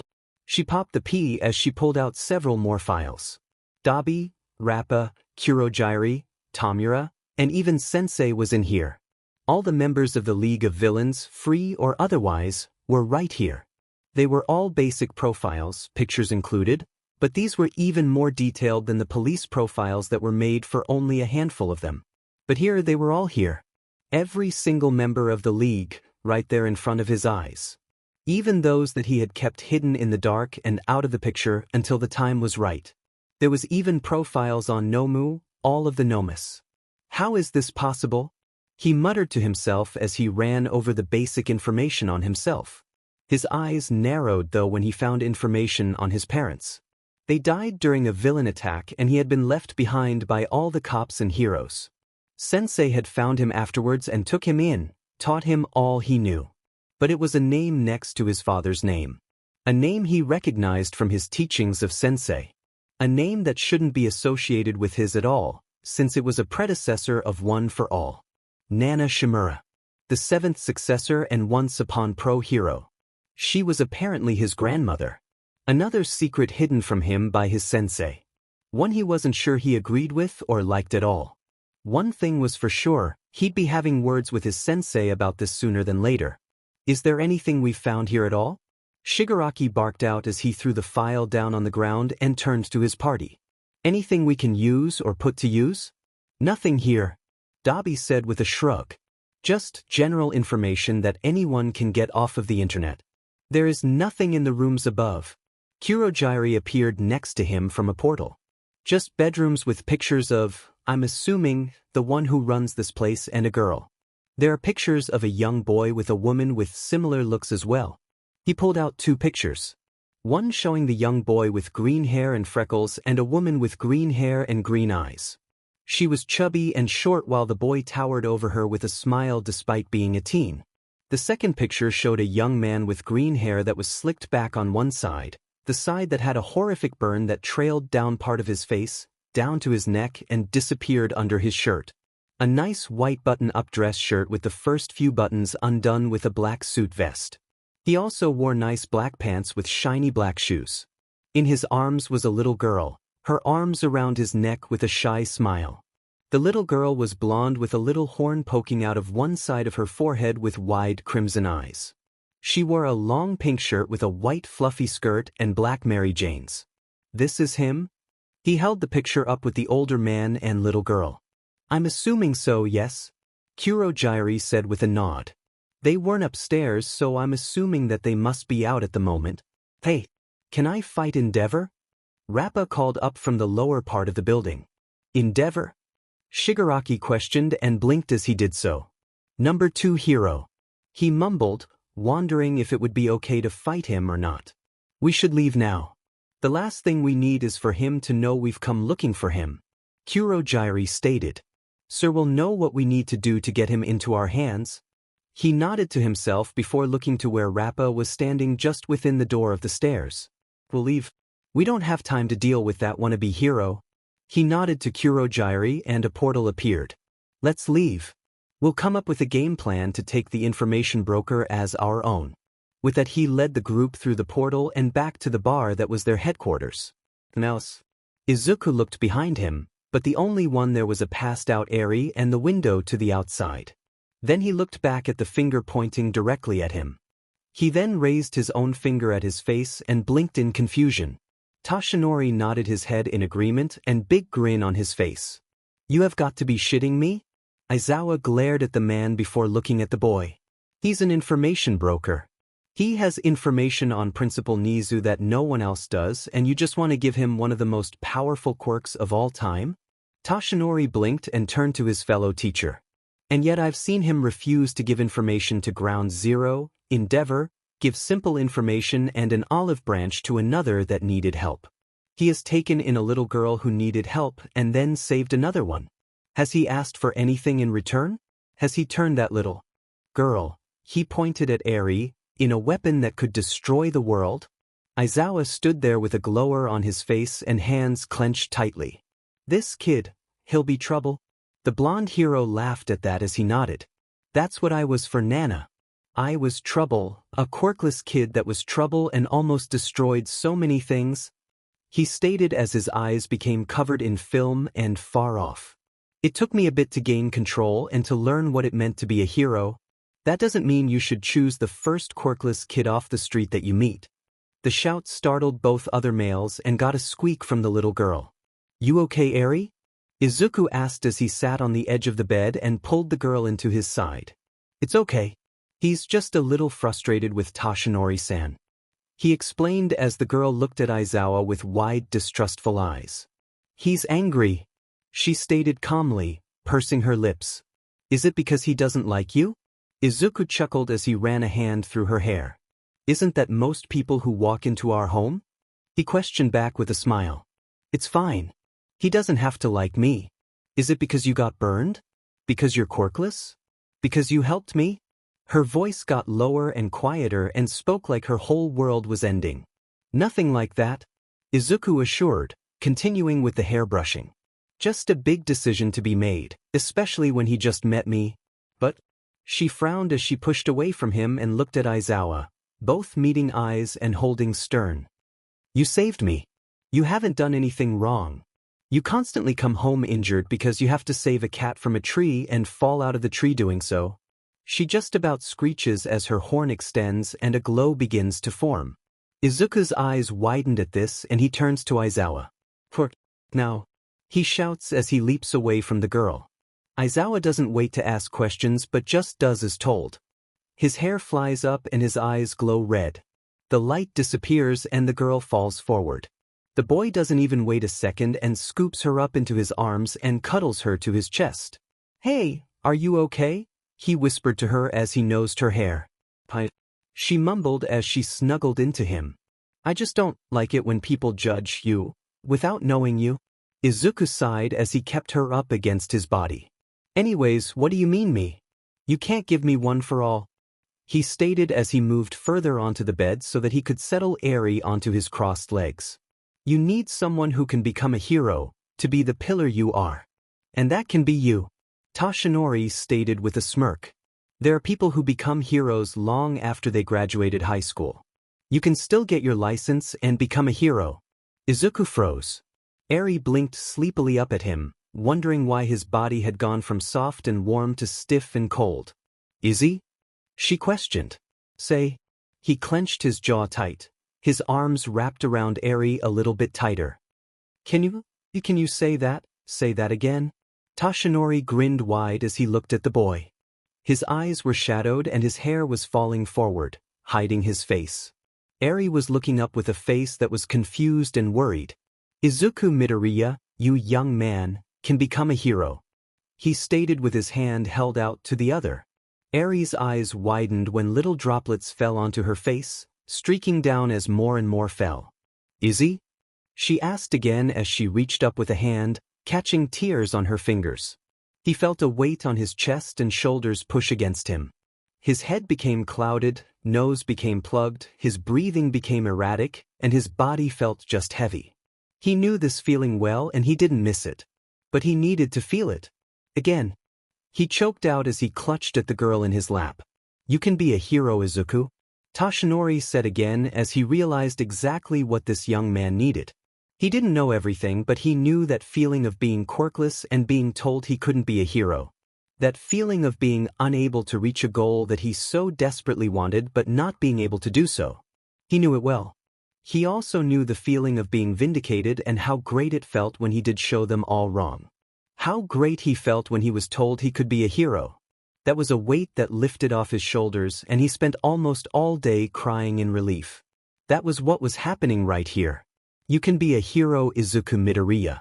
You can be exactly what you've always wanted to be. You can take my power and be the pillar of peace we both know you can be. He paused and watched the tears continue to flow down those pale cheeks, one blistered with a burn scar so bad that healing quirks couldn't even fade it. There's a way to tell a hero before they become one. Easily as well. Their stories and how they start. Aizawa groaned at this as he knew what it was. The same way he knew he was going to become a hero, and the same with Yamada. Their bodies moved on their own. That's what happened at the cafe today. Your body moved without you thinking about it. That tells me you will be a great hero. One the world needs desperately. He explained as he waved his arms around before holding them still out at his sides with that big grin on his face. You can be a hero, Midoriya, my boy. All you have to do is accept my power as your own. Izuku couldn't believe what was being offered to him. The chance to live a life that he thought he could never have. The pain and the suffering he underwent when he was younger because he was quirkless and powerless to stop it all. How it all hurt and he was left to suffer by himself for a very long time. God, how this all felt so surreal and fake. Again, he gasped out once more. Toshinori, All Might repeated. You can be a hero. It was said softly this time and calmly. As if the other knew exactly how bad this was hurting and yet helping him. He most likely did. Izuku knew what his past was after all and knew the pain the other had suffered well. So because he knew what the other went through, knew the condition he was in, and knew what would happen after he gave it up, he did the only thing he could. He reached out without looking and waved his hand around until it was grabbed by another skeletal hand and held tight. Two little hands followed and they landed on his cheeks, catching the tears falling and wiping them away as fast as they reappeared. I'll do it, he said as he looked up with a shaky smile and tears still falling down his face. He had hoped that he had gotten over the crybaby bullshit, but apparently he hadn't. I'll be the 9th successor. Toshinori's smile widened as he nodded. You will be a great hero. Now eat this. A single blonde hair was held out towards the young man. Else. He stared at the picture in his hand, his pinky held off of it so it wouldn't disintegrate. He had been staring at this picture for hours now. Trying to figure out why this picture held so much significance to him and why it had held his attention for so long. Never had he looked at a picture like this, like it held all the secrets to the world and all he had ever wanted to know. Those eyes were one of the things that his eyes always moved back to. One very familiar crimson eye he had seen before, but calmer and more focused. The crimson eyes he remembered were wild, filled with rage and determination that would burn you alive if you stared for too long. He remembered those eyes, and this one was similar to those. Different in a way, but still the same determination. He wondered if that new hero had caused this man to lose his other emerald eye and had been forced to give blood to grow this one. After all, that one doctor could grow new organs or limbs for a person as long as they had the blood of the one who had taken that limb in the first place. It wouldn't be surprising if that is what happened this time around as well. What are you thinking, Shigaraki Tamura? Sensei, when did he call? What is that you hold? A picture found at analysis when we went for the information broker. He replied distractedly, running a finger over the man's face again, blocking out the crimson eye to stare at the emerald. That one spoke to him as well, a memory he had pushed away as unimportant years ago. It was blurry and unfocused due to the amount of time he had forgotten about it. It's of a young man with a burn covering half of his face, and he's holding a little girl with a horn poking out of her forehead. He knew before his sensei had asked, and so had explained what the picture held. Why does it hold your attention so? I didn't think anything but video games would be able to do that. He was silent for a long time, still trying to drag that memory out of the depths of his mind. It was important, he knew it was, but how it was, he didn't know. Something about him, there is something important. He mumbled, reaching a hand up and scratching at his neck in irritation. Something important I have to remember. A slight burn as he scratched deep enough for blood to well, but he didn't care. It was helping him think, so he continued to scratch. Would you like help? No. He snapped as he turned to the television with a glare. He knew what Sensei was talking about, but he wasn't going to allow that to happen again no matter what. It had torn his mind up so badly last time that he didn't want to spend a month in bed healing. It was a waste of time. I will remember on my own and then make a plan. Silence for a while, blissful. Kurogyari had gone out for supplies, Himiko went to kill for blood, and Dabi was lurking around somewhere but kept silent more often than not. His mind worked hard in the silence, nails scratching at his neck again, and Sensei kept silent as he continued to think. Flames. He spoke up finally as his hands stopped moving and his eyes widened in realization. That building that was destroyed in a confrontation between Endeavor and a villain. He remembered now why it was so important. He was there for that confrontation, out of sight and moving to get out. He hadn't wanted to fight the fake hero at all, no matter how fake he was. Endeavor was still powerful. I remember that as well. Quite the fight that built up several thousand money worth in damage and hundreds of casualties. Most of them were of the druggies, whores, and filth that died, but some were still just children and innocents.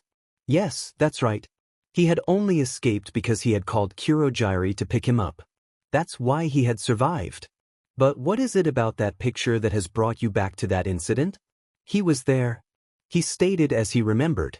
A boy with a horrific burn on the side of his face, his entire body covering a thin, frail woman, protecting her the best he could from the fire. Now that he thought about it, he pulled over the other picture of the boy and woman. The boy had no scars and two bright emerald eyes, but it was the same one that stood with the little girl. The woman had been chubby in the picture, but he remembered her being thin and rather attractive looking. He was there during the attack, protecting his mother. For the woman could be no one else. The same eyes and hair and facial structure. How is this important to you? Again with that question. He had gotten it from Kurogyari, Himiko, Jiren, twice, and Mr. Compress. It was getting really annoying having to ignore this question, and just because it was Sensei, he'd answer it. Those eyes. He stated calmly as he remembered those eyes at that time. One ruby and one emerald. The reason why he went after Ground Zero when he was just a kid was because of those eyes he saw so long ago. Eyes filled with rage, hatred, and strangely enough envy. They were full of hate. Even as he tried to protect that woman with his own body. He reminds you of that man then? He blinked as his mind brought up a man with short black hair and kind brown eyes. Despite his own looks coming from his mother, Shigaraki knew that the man was his father. The hand on his face was his father's hand, and he would never forget about him. His father had protected him from a villain's attack even at the cost of his life. He had used his own body until someone had shown up to destroy the villain. It wasn't a hero who had saved him. It wasn't a policeman who had saved him. It wasn't another villain who had saved him that day and then left him with the bodies of both of his parents. Sensei had found him not too long afterwards, even as the police had milled around processing the scene. Yes. He admitted as the image of his father covering his little body with his own overlaid the image of this boy doing the same for his mother. The hate for the hero is similar, different, but similar. He wouldn't be able to explain it further than that, and Sensei knew this, so the two remained silent long after the TV turned off. Else? You have to be kidding me, Izuku stated with a deadpan face that made Aizawa just a little impressed. You want me to eat your hair? To pass on One for All, you'll have to ingest some of my DNA that was willingly given. Tashinori explained with a grin. That's the way that it is passed on. All you have to do is eat it. Are you even sure he can handle it? The teacher cut in real quick. He knew what this could do to the information broker. He looks like a twig after all. Izuku squawked at that even as the blonde man's smile brightened. He can. At that statement he reached over and pulled the boy up onto his feet and close to his bed. The boy squealed even as he dropped Eri back onto her own bed and made sure he was in between her and the hero. Before the boy or teacher could ask what was going on, Izuku's shirt was ripped right open, scattering buttons all over the room even as his vest buttons ripped through the actual vest. It was silent in the room for a long time after that as everyone in the room took in the situation. Toshinori just sat there smiling smugly as he revealed the younger man. Aizawa just stared at the boy's developed chest and abdominal muscles, along with the scar that covered most of the chest before tapering off towards the side and down his side, along with the scar that wrapped around his stomach to his back. Eri was struggling not to giggle as she stared at the blank face of the eraser hero and the imagined look she came up for Izuku's own face, which wasn't too far off as the young man stared down at the blonde hero in exasperation, indignation, frustration, and bemusement all at once. Did you really need to destroy my clothes to get them off? He finally asked with a frown. All you'd have to do was ask. Aizawa just about choked on his spit while Toshinori let out a loud laugh. Recovery Girl chuckled from where she was settled in the corner at her desk. I mean really, Toshinori, you owe that young man some new clothes? She stated. And dinner. That earned a yelp from the blonde and a chuckle from Izuku. Aizawa buried his face into his scarves to hide the grin on his face. Well, whatever. The hero growled before turning back to Izuku. I've made my point, you'll be able to handle this power easily. So eat this. Once again the hair was held in front of the young man. Izuku went to say something but was stopped when the hair was shoved into his mouth and then a long and thin skeletal hand covered his mouth and nose. Izuku gulped on reflex in his surprise, almost gagging as he felt the hair slid down his throat at the same time. Good, now that's done, you'll have to start training for a hero license quickly. Aizawa rolled his eyes at the scene before sighing. He can go through UA to get it. I'm sure Nizu will want to keep an eye on him either way. Not to mention that he'll be close by for me to treat him. Recovery Girl added quickly. I remember what you were like when you were still learning to use your power. She explained with a shrug as they all turned towards her. It wasn't exactly a walk in the park the entire time. Izuku gagged again before scrunching his face and forcing himself to several more times, finally feeling the hair slide further down his throat. God, that's disgusting. He muttered to himself, ruffling Eri's hair when he heard her giggling. What are you laughing at? I've seen you react the same way when I forced you to try the eggplant. He teased easily, laughing at the scrunched look of disgust on her face. Exactly. Now that that's done with, what now? Aizawa brought all of their attention forward. When will he start exhibiting abilities of your power? I'd give it a few hours, then he'll be able to try it out. Toshinori locked eyes with the other pro. We can use Gym Gamma to get him to have a taste of the power he'll have. Not a bad idea. Aizawa nodded in agreement before turning and leaving the room without another word. He'd have to get Cementos to come and help out. It was his building for a reason after all. Toshinori sighed in relief as he leaned back onto his bed and got comfortable. Things were finally starting to work out in a way that it hadn't in a long time. It was a relief to have a successor now and one that seemed so capable.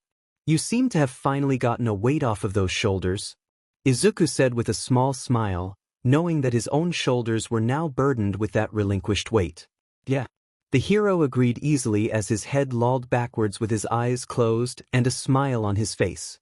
Exhaustion washed over him and without him realizing it, he fell asleep. A peaceful sleep he hadn't felt in a long while.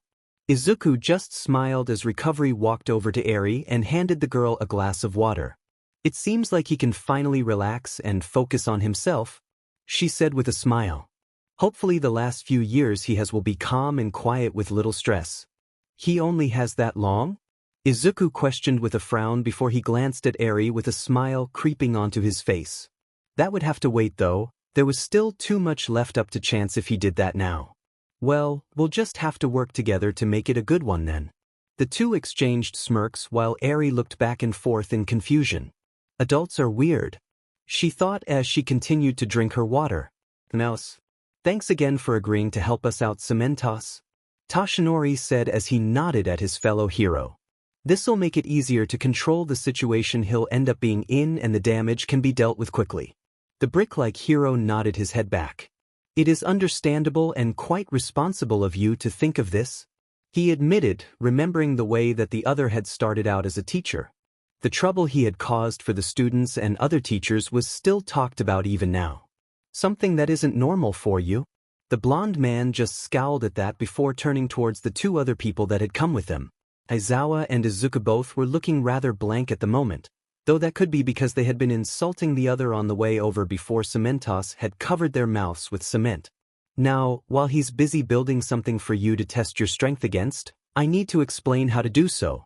Izuku raised a brow and pointed at the cement around his mouth, but the blonde hero just ignored it as he continued on. "Now then, the power of One for All is a culmination of all of the previous wielders' power built upon one after another." He started with his arms crossed over his chest. "You are the 9th wielder of One for All, so the power is rather built up and can cause a great deal of damage, but the most damage done will be to your body." Izuku's eyes widened at this as his arms fell to his sides and he tilted his head in worry and curiosity. If only he could ask a question about all of this. "You were born quirkless, so you haven't had the time that most have to build up to this power. You'll be starting from scratch and using it, not to mention that you'll be unable to use most of the power all at once without breaking something, until you've figured out how to use smaller increments and build into it." A rumble, and soon Izuku was able to watch the cement base hero build up several mountains within the building. All of them were in a straight line that led from the front of the building to the back. "It is ready," Cementos called as he walked over to them. "Shall I remove the gags?" The sigh was exaggerated and unneeded. "I guess I'm going to miss the silence." "That's not funny," Aizawa stated instantly as Izuku was busy working his jaw to make sure there weren't any kinks. "Don't do that again or I'll make sure you suffer, both of you."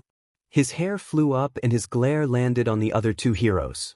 "I'll keep that in mind," Cementos said compromisingly while Toshinori just chuckled. "Now then, I believe we are here to test a quirk, right?" The green-haired young man stepped forward, cracking his knuckles in preparation. "How do I do this?" Aizawa groaned in annoyance, ignoring the blue-eyed glare sent his way. "Just focus some of your attack in your hand and throw a punch." The blonde waved his hand towards the mountains. Izuku took in a deep breath as he stepped forward, concentrating on his fists as he prepared for his first ever use of a quirk. He took one more deep breath, clenched his fist, and threw it forward with all of his might. He blinked his eyes when absolutely nothing happened.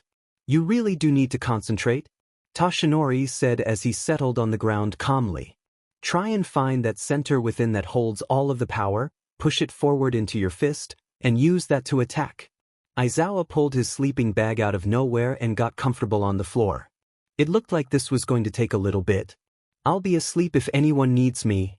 "No you won't," Toshinori snorted but concentrated on the green-haired young man. The boy was standing there with his arms still outstretched, brows furrowed and a frown on his face. It was obvious that he was trying to find that place he needed. He knew it would be hard. There wasn't any doubt about that since he had never had a quirk. He never knew how they used their powers and he didn't know how he was going to use this one. One that was his own now and one he had to make his own. Make his own. All Might uses his fists to fight, uses them to protect, and uses them to win. That was All Might though. He wasn't All Might. He was the son of Inko Midoriya. He was the guardian of Eri. He was the owner of Analysis. He was Izuku Midoriya. That was what he needed to be. He didn't need to be a second version of All Might. This wasn't like a video game where a 2.0 version was made to surpass the last. So he didn't need to think of this like that but in a different way. He was a person that could possibly continue the legacy that the other had created, or he could make his own path and leave his own legacy. Continuing that though, maybe it wasn't his fists that he needed to use in fights. Though he would use them in battle, they weren't really his main weapons in the first place. In all of his fights against heroes or villains that came to him, when they became physical and he ran out of all traps to thwart their attempts, his legs were the first things to lash out.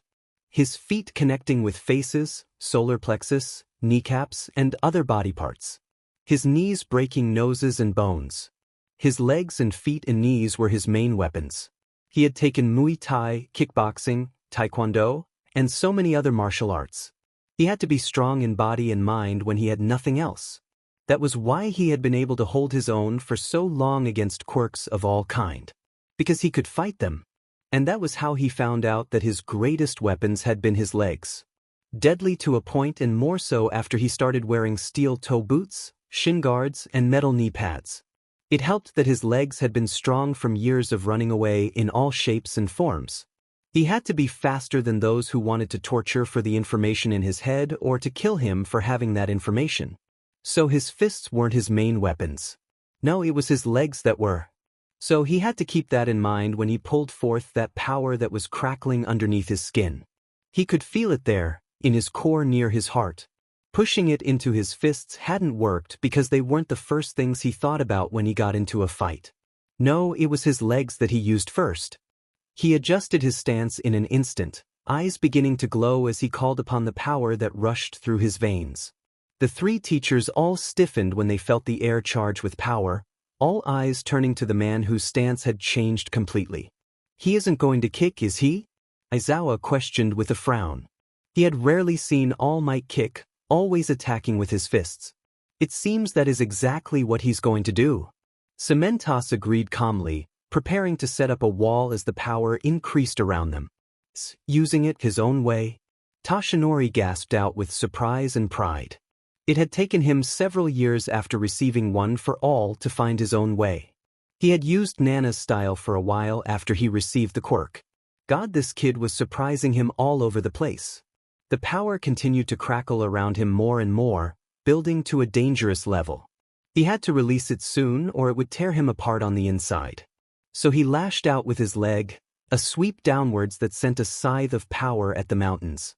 All watched as the length of the mountains were crushed under the released power, and it traveled even further, destroying the back of the building and the forest behind the building. Good thing the building was located out in the woods and away from civilization. Izuku stood there for a long moment, his legs stretched out in front of him while all of his weight was settled on his other leg, staring at the destruction he had just caused with wide eyes. Holy shit! He mumbled in disbelief. He had known he had this power, but to see it in action was, quite frankly, badass. I would have to agree. Toshinori grinned as he stepped up next to the boy. He settled a hand onto that shoulder just in time to allow that boy to fall into him. You all right? No. Izuku gritted out as he forced his weight onto his one good leg, using the blonde as a crutch as the pain registered in his mind. He thought it would be worse, honestly. Let's get you to recovery, girl. Toshinori said with concern, even though he knew that this would happen. Don't want you walking around on a broken leg after all. Not broken. He grunted out as he settled weight on his leg, hissing at the pain but holding it. Maybe cracked but not completely broken? Toshinori blinked in amazement at that but then shook his head. We'll get you looked at either way. Don't need you destroying yourself before you even truly begin, he said as he wrapped one of the boy's arms around his neck and began to help the other wobble walk. Yeah. Izuku chuckled as Aizawa walked over to his other side and slung an arm around his waist and then Izuku's own over his shoulder. That'd be embarrassing. Aizawa snorted at that. More like pathetic. But then again, Toshinori has always been rather pathetic, especially in his teaching career.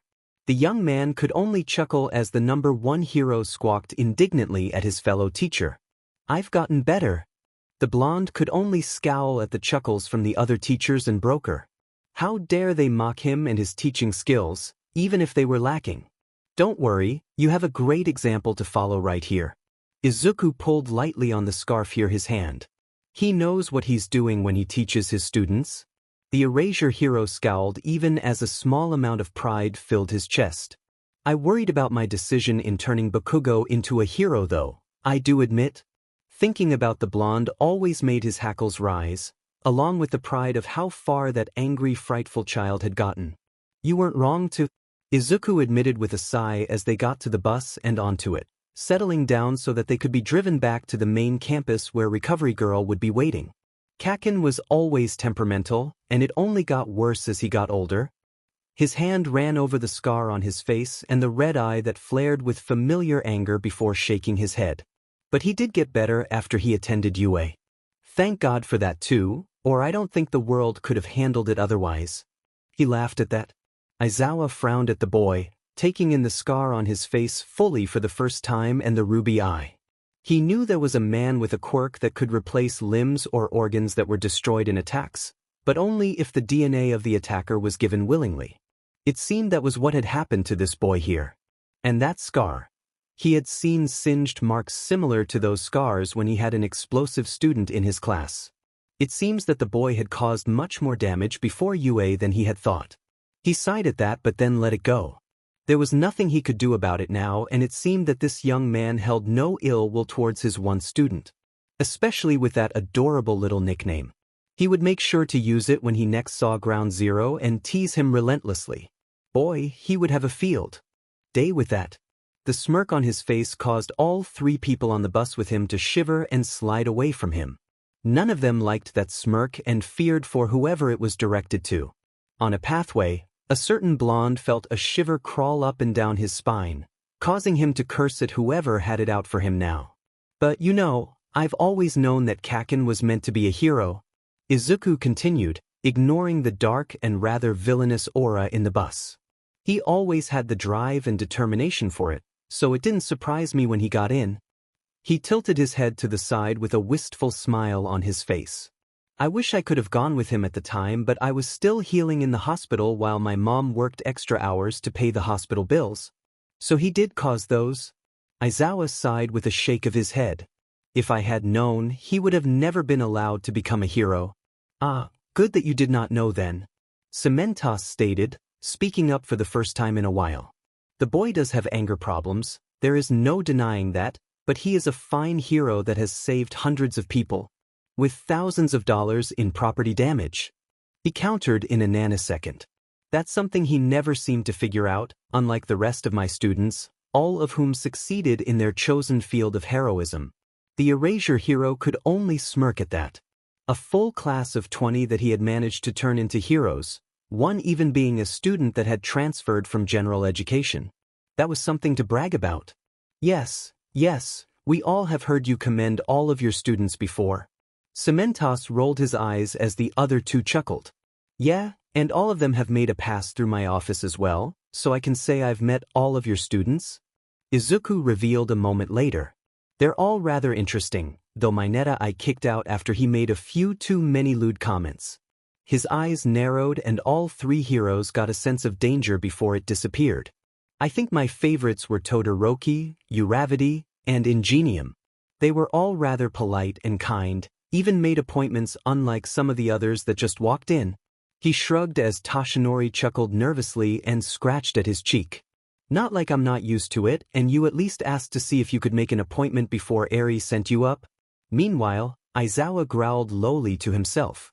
He had thought he had taught those brats manners, and to hear that only a few had been polite to a civilian pissed him off.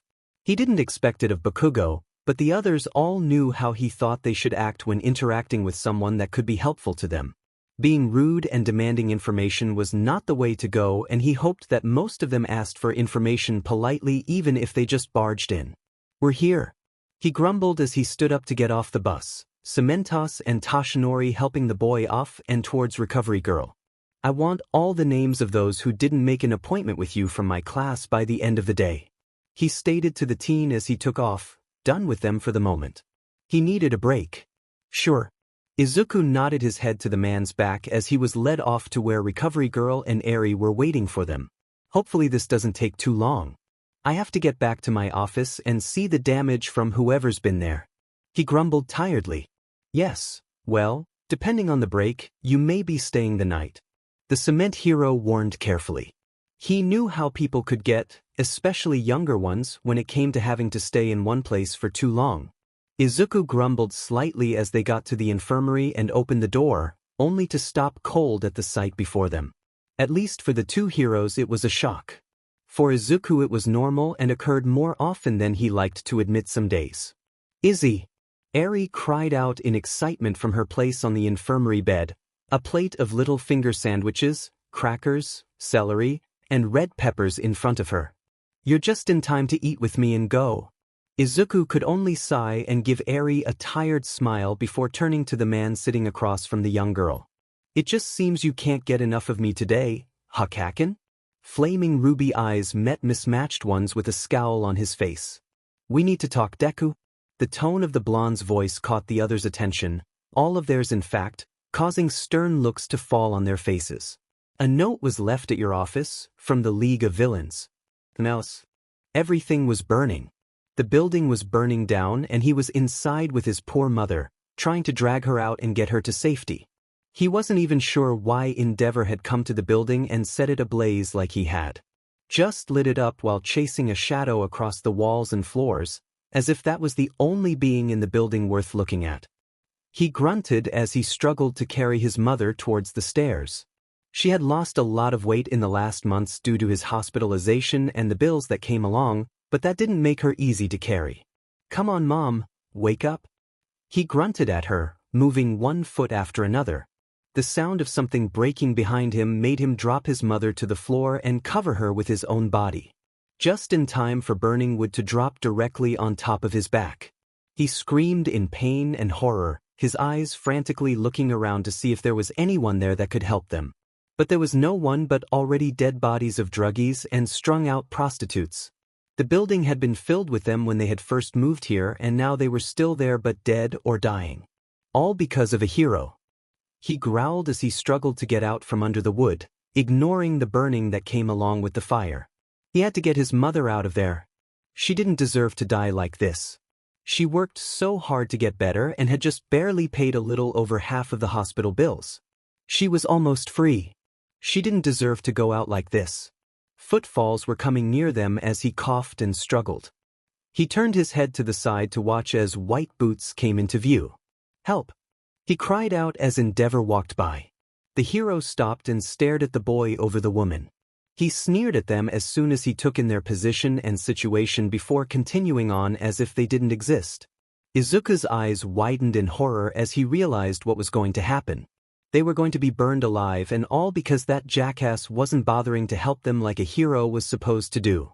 He growled as anger pooled in his stomach at the rejection of a hero, someone supposed to protect and save them, only to leave him to die here with his mother in a fire that the hero had caused to begin with. He wasn't going to allow it. So he pushed. He pushed with all he had until he felt the wood on top of him shift and then slide off of his back into the ground. His mother was unharmed, but his back was blistered and charred from the wood. He gritted his teeth though. He needed to get them out. So he knelt and positioned his mother until she was against his back, choking back his scream as he lifted her up onto his back and held there by her thighs. He needed to get them out of that building and he would do it. Fuck the heroes if they didn't want to help him do it. Else. He stared at his office with a blank face. It was still burnt and torn apart from previous heroes and villains attacking it, but now it was filled with all the front portfolios on the ground, torn apart and ripped and destroyed. There was only one left intact and on his desk. Tamura Shigaraki, the leader of the League of Villains. Aizawa said as he looked over the file. The grandson of Nana Shimura, the seventh wielder of One for All. The teacher looked up and at the information broker. What about the note? Izuku shrugged as he stared at the note, unsure of what to make of it. Not a whole lot to it. He began before reading it out loud.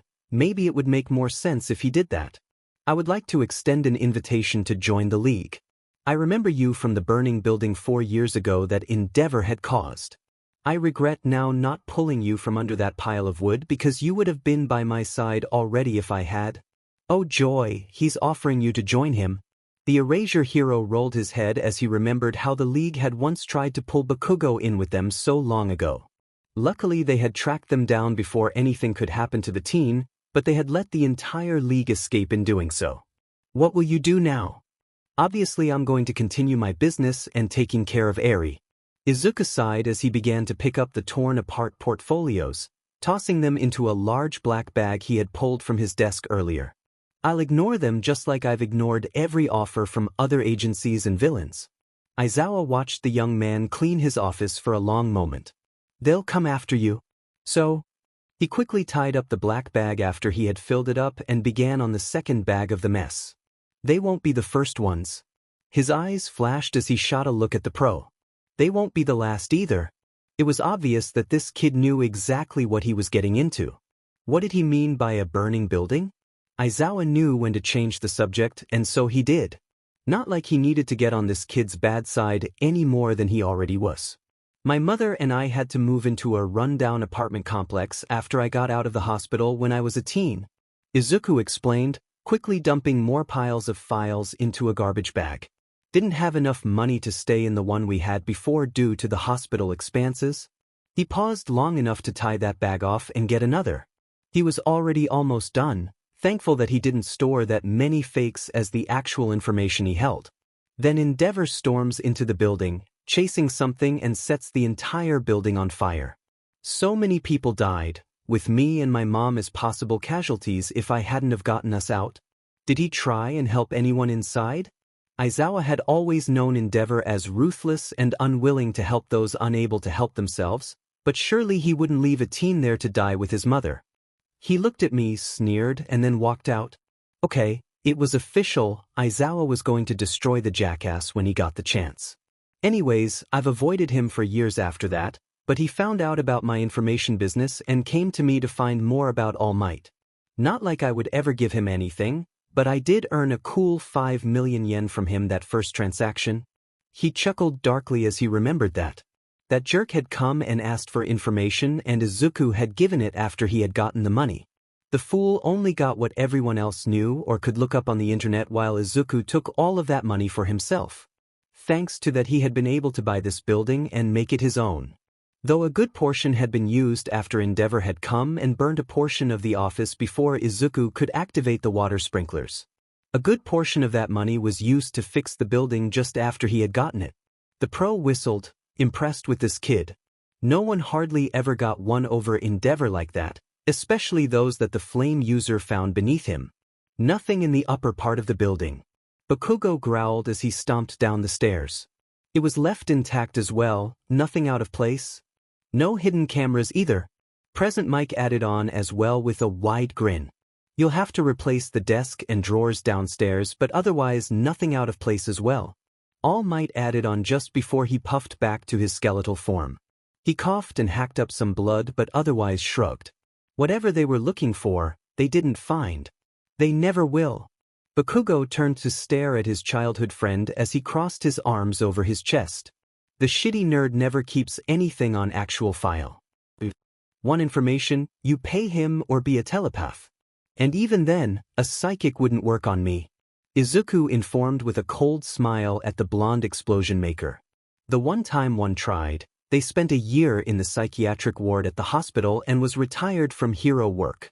Oh, I heard brain matter had retired but no reason was given. Present Mike whistled impressed. Aizawa could sympathize with that. God damn, there goes 500. Bakugo grumbled grumpily as he turned away from the other and kicked at the ground, ignoring how pieces of paper flew everywhere. Did you figure out anything from the note? Toshinori questioned as he stepped over to his successor. Only that he wants me to join the League of Villains and he knows about my encounter with Endeavor forever ago. Izuku informed with a shrug. Other than that, no, nothing. Do you think he'll come after you anytime soon? Mike turned to look at the teen, watching him closely. Maybe. Izuku paused and placed his chin in his hand to think, mumbling to himself as he thought. They could come anywhere between tonight to a month from now, but no more than that. They're eager to recruit me, most likely because of my information gathering skills and the information I already hold. Though that could also lead to me being killed because the file on Shigaraki held information no one but a few knew about. What information would that be? All Might questioned in curiosity. He had known about Shigaraki since he had attacked the USJ back in Bakugo's first year at the school, but otherwise there hadn't been a whole lot of information on the teen. He was the grandson of the one Nana Shimura. Izuku threw out carelessly, walking around his office. He was what? All Might shouted as he transformed and held the green-haired young man by the collar of his shirt. Izuku blinked in surprise before understanding entered his eyes. You didn't know that Nana had a son that had a son of his own. He stated before sighing. Put me down, Toshinori. I'll explain. All Might took a deep breath before releasing the young man and returning to his weakened form. Alright, how is Shigaraki Nana's grandson? How is that possible? I thought Sensei didn't have any children. You'd be wrong there. Izuku informed calmly. The child came before you knew Nana, about a year before actually. She gave him up though to adoptive parents, figuring that he would be safer if no one knew about him due to her reputation at the time. Yes, Sensei was always so strong. So strong that people purposely targeted Toshinori and Gran Torino because of their connection to her, hoping to weaken her in some way. To think that if they had tried to use her child against her, then yes, it was possible that child would have been hurt greatly if not outright killed. So, how did he become a villain? The cops didn't care, the heroes didn't come, a child left alone to suffer under the loss of his father. Izuku said after a moment of silence, not facing Toshinori as he spoke. Shigaraki had to watch as his father was killed directly in front of him by a villain and then no one helped to try and save him. They all just said a hero would come to help, that they'd leave it for a hero to deal with. More silence as the truth of the situation fell upon them all. What the fuck? Why are you all mopey all of a sudden? Bakugo questioned as he looked at the four other males. His eyes narrowed as he watched Izuku's head whip around to stare at him with wide eyes. What? He growled at the green-haired idiot. Izuku looked at the stunned faces of the three older pro-heroes before turning fully to face the blonde. He realized rather quickly that he wasn't facing his old friend when he spoke to the heroes before as he took in his confused face. He could already tell what had happened. With that in mind, he made sure the other was paying attention to his lips before speaking. Are you not wearing your hearing aids, Kaken? Bakugo blinked before a hand raised to his ears and felt along them before scowling and glaring at the heroes. Not a damn word to anyone. He stated aggressively. Well shit. Present Mike said with wide eyes. I should have known, but then again, he was always so intuitive that it didn't seem to matter. He was deaf himself and used hearing aids and other support equipment to work as a pro-hero. It was one of the many things on his profile that anyone could look up and he didn't really mind other people knowing. Though it seemed that Ground Zero had kept it a tight secret, so much so that not even Aizawa had known about it. That was a stupid thing to keep hidden, said teacher said with a scowl.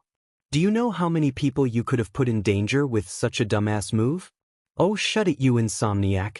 Bakugo growled out. It wasn't any fucking concern of yours anyways. I fucking had it dealt with. Izuku rolled his eyes, knowing exactly what the blonde was talking about. Yes, because as soon as I found out that he was deaf when we were kids, I spent months teaching him sign language, helping him learn to read lips, and feeling out the vibrations of his surroundings. Izuku stated matter-of-fact-like. Shut up you fucking d. The pro roared at him, launching himself at the other with explosions spitting from his hands. Izuku just reached to the ground and picked up a bottle of baby powder and squeezed it directly into the other's face.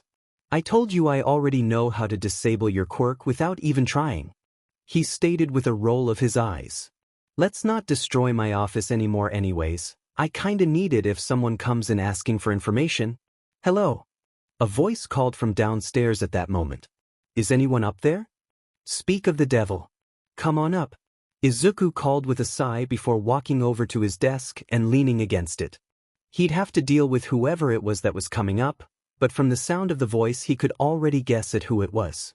Uravity appeared at the door with a smile on her face. Sorry, I left a message on the phone but I never got a reply. She explained calmly, taking in the atmosphere, the destroyed office, and the other recognizable pro-heroes in the room. Did I come at a bad time? No. Izuku assured with his own smile. You're here for the information on the twin destructions, correct? He moved behind his desk and searched through the mess of it, one he had caused and not villains. I have it right here, he said as he pulled out said file. Oh, that's great, the woman said with a clap of her hands. Now me and Suyu will be able to track them down and get them arrested. They've been causing a lot of trouble around the bays and shipping yards lately, she explained as she flipped through the file, taking in the information quickly. Same fee as usual? Yep, that sounds about right. Izuku agreed and took the envelope filled with money easily. I hope to continue business with you soon. he replied as she nodded in agreement, tucking the file under her arm. Same here. Talk to you later. Nice seeing you guys again, she exclaimed before running out of the office in a hurry. It was obvious she wanted to catch the criminals as soon as possible. At least she has manners. Aizawa grumbled as he sent a glare at Bakugo, knowing that the teen would just barge in here whenever he felt like it. Yep, and a frequent customer as well. Izuku sighed before rubbing his neck. Well, since we've searched this place top to bottom, I guess we should head back to UA so I can pick up Eri. I'm sure she's starting to get bored. Else, do you think he'll join us like you think? Toga questioned curiously. She sat on the bar stool and swung her legs back and forth, as if she was a little kid waiting for her food and drink to be served. No clue. Shigaraki tapped the bar in thought, imagining those chromatic eyes.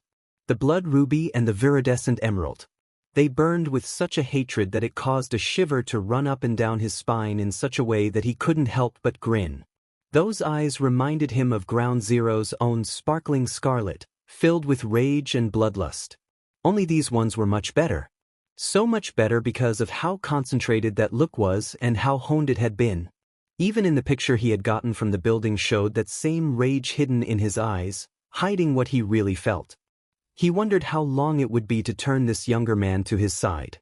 How long would it take to unleash that hatred within him and make him turn on all he knew? Could he make the young man attack Ground Zero? Kill the girl? Destroy the rest of the world along his side? Oh, it would be perfect. All he had to do was convince the young man to join his side and make him his second in command. Sensei would love him as well, he could tell just by the looks the boy had. He reached into his pocket and pulled out the picture of the young man and the little girl. Those eyes. He ran a finger along his face gently, enjoying the look in those eyes greatly. No matter how hard this kid tried to hide that hate and anger and disgust in his eyes, there was still the shadow of all of those in his eyes. He had seen those same shadows in his eyes.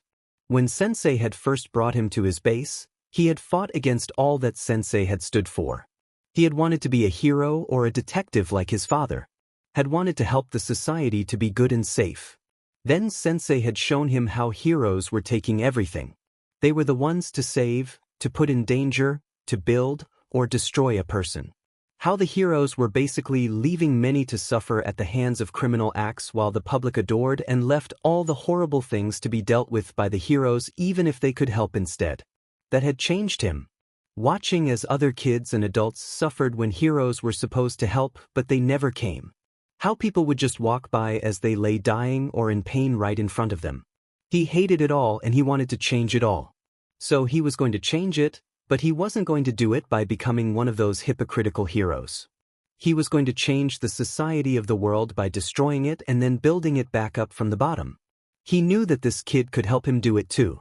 All those fake portfolios in his office spoke of cunning, the hidden compartments and mechanisms that held surprises spoke of viciousness, and then the look in his eyes spoke of the cruelty he could be capable of if only shown how. He wanted to show this kid how to be a villain, how to release all of that hate and disgust and cruelty onto the world. He couldn't wait to go and find out the answer this kid would give him. What'll you do if he decides not to join? Dabi questioned, always ready to play the devil's advocate. He's always willing to give a villain's information to a hero but not the other way around. How can you expect a person like that to just turn to villains? Shigaraki glanced at the fire user before turning back to the picture. Those eyes, how he could read those eyes over and over again. Easy, he said calmly. He turned to smirk at them gleefully. By releasing the beast he's had a hold on for so very long. Else. Hey Eri, Izuku called as he looked at the little girl drinking tea with Recovery Girl. I've come to pick you up. Izzy. Eri shouted out happily, getting up and running over to him. Are we going to go see Grandma and Auntie now? She questioned as he hefted her up into his arms and settled her against his hip. We can? He nodded before looking over to the older woman. Thanks for watching her while I dealt with that. I owe you one. The older woman chuckled and waved him off.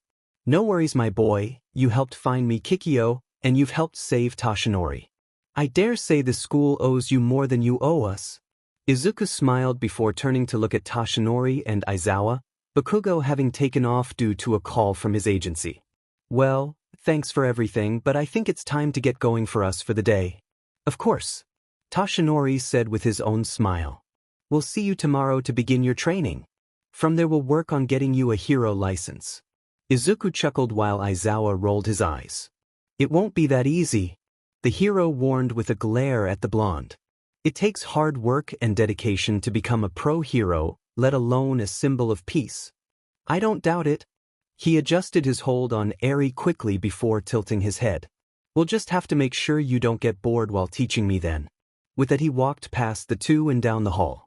Eri had been right, they needed to go and see his mother at the Bakugo's residence. That was where his mother had been staying since the fire and since they had no more money for any other apartment at the time. She had refused to move into his office building, stating that she had no intention of ever seeing Endeavor again. Unfortunately, he couldn't guarantee that the Flame Hero wouldn't make an appearance there since the man had found out about his intelligence gathering on all those who held quirks. So Mitsuki had offered up the extra bedroom in their house that had once been a guest room. It had taken the combined efforts of the Bakugo mother and the information broker to get Inko to accept the offer, but they had eventually gotten her to do so. That had been a blessing as Mitsuki had helped his mother greatly. The once happy and peppy woman his mother had been disappeared after Endeavor had destroyed their apartment and left them to burn. Though not injured physically, mentally she had been scarred. She couldn't stand the sight of fire any longer and would cringe if a sudden burst of heat fanned across her skin. She hardly went outside because of this, and it was difficult to get her into the kitchen to help make dinner. Mitsuki had quickly started exposing Inko to her own quirk, Spark, where she could light up anything with a single spark. Candles, papers, and anything when her anger flared. The sudden heat would startle Inko and she would cower in a corner for long periods of time until either Mitsuki or Izuku calmed her down again. The exposure therapy had worked though, and Inko soon was able to leave the house again and do the shopping for her friend in return for her staying at the house. She even helped cooking in the kitchen once more. Though she still cowered away from those able to summon flames up on their bodies and would quickly run away from them. Her recovery only got better when she met Eri and the two got along smashingly. Izuku could only smile as he and Eri got off of the train and walked down the road to where the Bakugo household was. He should have visited her a week ago, but Endeavor had been persistent and he didn't want to lead the man to his mother. The less scarring experiences were the better at this point. Izuku wasn't sure what had happened as he blinked up at the sky, watching smoke swirl above him and hiding the blue away. A little body was held tightly against his body as he tried to figure out what had just happened. He turned his head to the side, watching as the buildings there burned under bright and hot flames. He turned to the other side and stared at the flames leaching at the buildings on that side as well. The little body in his arms moved and he looked down to stare at the white blonde hair with the little yellow horn poking out of the forehead. He was holding Eri in his arms as buildings on either side of him and that a flaming piece of something was flying straight at him. Shit. He grumbled as he rolled onto his stomach, protecting Eri with his body as the burning piece of metal slammed into his back where he lost his breath. He gasped heavily as he tried to keep conscious, but the pain was too much and the weight against his back put pressure against his lungs. There was no chance of him fighting against unconsciousness at the moment. Else, God, did it all hurt. He groaned as he came to and wished he hadn't because the pain was right up there with when he lost his eye. What the fuck hit me? He grunted out as he peeled his eyes open. A fucking car. Oh, Bakugo was here. That was nice. Right at your dipshit face that was just begging to get fucking teabagged, your shitty-ass nerd self. Great. He groaned out as he sat up, ignoring the paramedic that tried to keep him down. Eri? All right. He nodded to the side. Izuku turned his head to stare at the little girl asleep underneath the bright orange blanket. Went into shock for a bit but is all right. Izuku sighed at that and nodded before remembering where they were. Mom, auntie, and uncle? He questioned next with wide eyes. He had just been down the street from their house when whatever happened had happened. He prayed none of them had been hurt and that his mother was all right, especially with all the houses on fire. Fine. Bakugo replied. They got out and gathered with the other pieces of trash of the neighborhood. Minor injuries though, but otherwise all right. Izuku was going to say something but stopped when a familiar voice sounded just outside the door. "Hold that monster down. I don't need it escaping and causing more trouble. Don't even." Bakugo started but was easily ignored as Izuku stood up, ignoring how his sides were screaming at him to sit back down. "Deku?" was growled, but again he ignored it.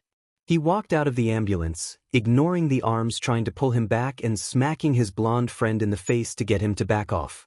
Once he was outside, he took in the burnt buildings all around him and the officers struggling to hold down Inomu. It was one of the first ones to have been released, with black skin and a bright yellow beak. Its muscles bulged while its brain pulsed where it sat exposed. Next to that, though, stood Endeavor, still a bright blue coloring to his skin that clashed with his all-black costume and bright flaring flames. Izuku couldn't believe that it had only been that morning when Toshinori had come to him asking for help. It had felt like years had passed. But that didn't matter at the moment. What mattered was the group of civilians off to the side being attended to by paramedics.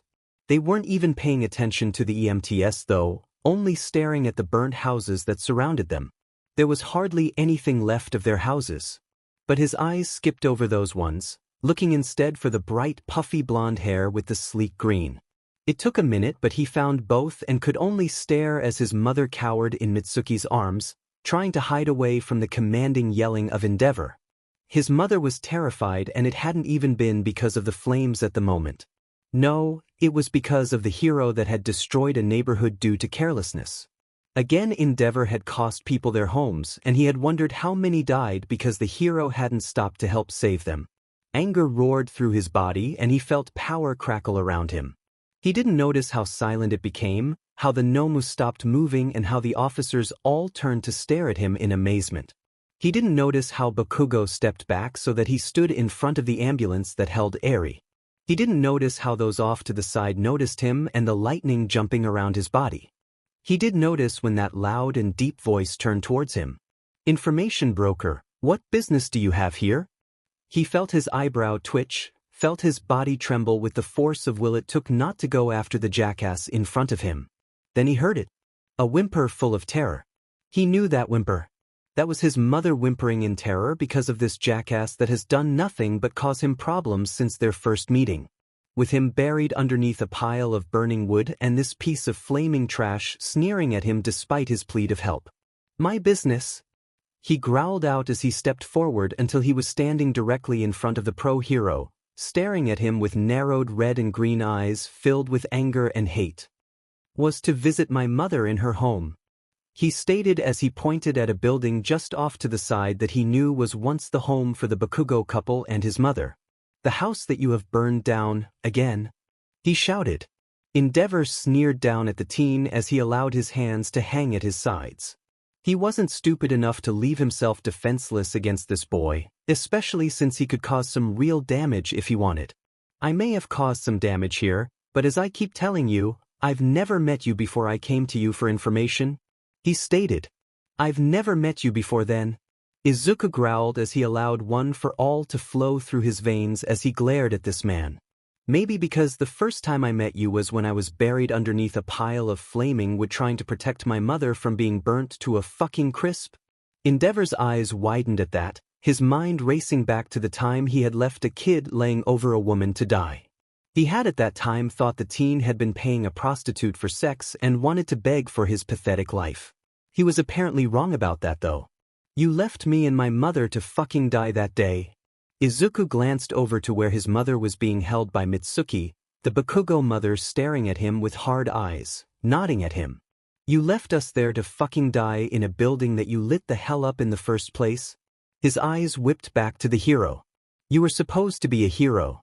But ever since that day, you're nothing more than a piece of shit villain in my eyes." The snarl that ripped through his throat stunned Endeavor and others flinch. "And now you put my mother in danger again because you're careless and don't pay attention. Get the fuck out of here." He ended with a shout as he pulled his hand back and then launched it forward into the hero's stomach. He watched with great satisfaction as his punch sent the hero flying far off down the street and over the horizon where he disappeared. What ruined that satisfaction was when a pair of handcuffs were slapped on his wrists. "You are under arrest for the attack on a pro-hero." Else.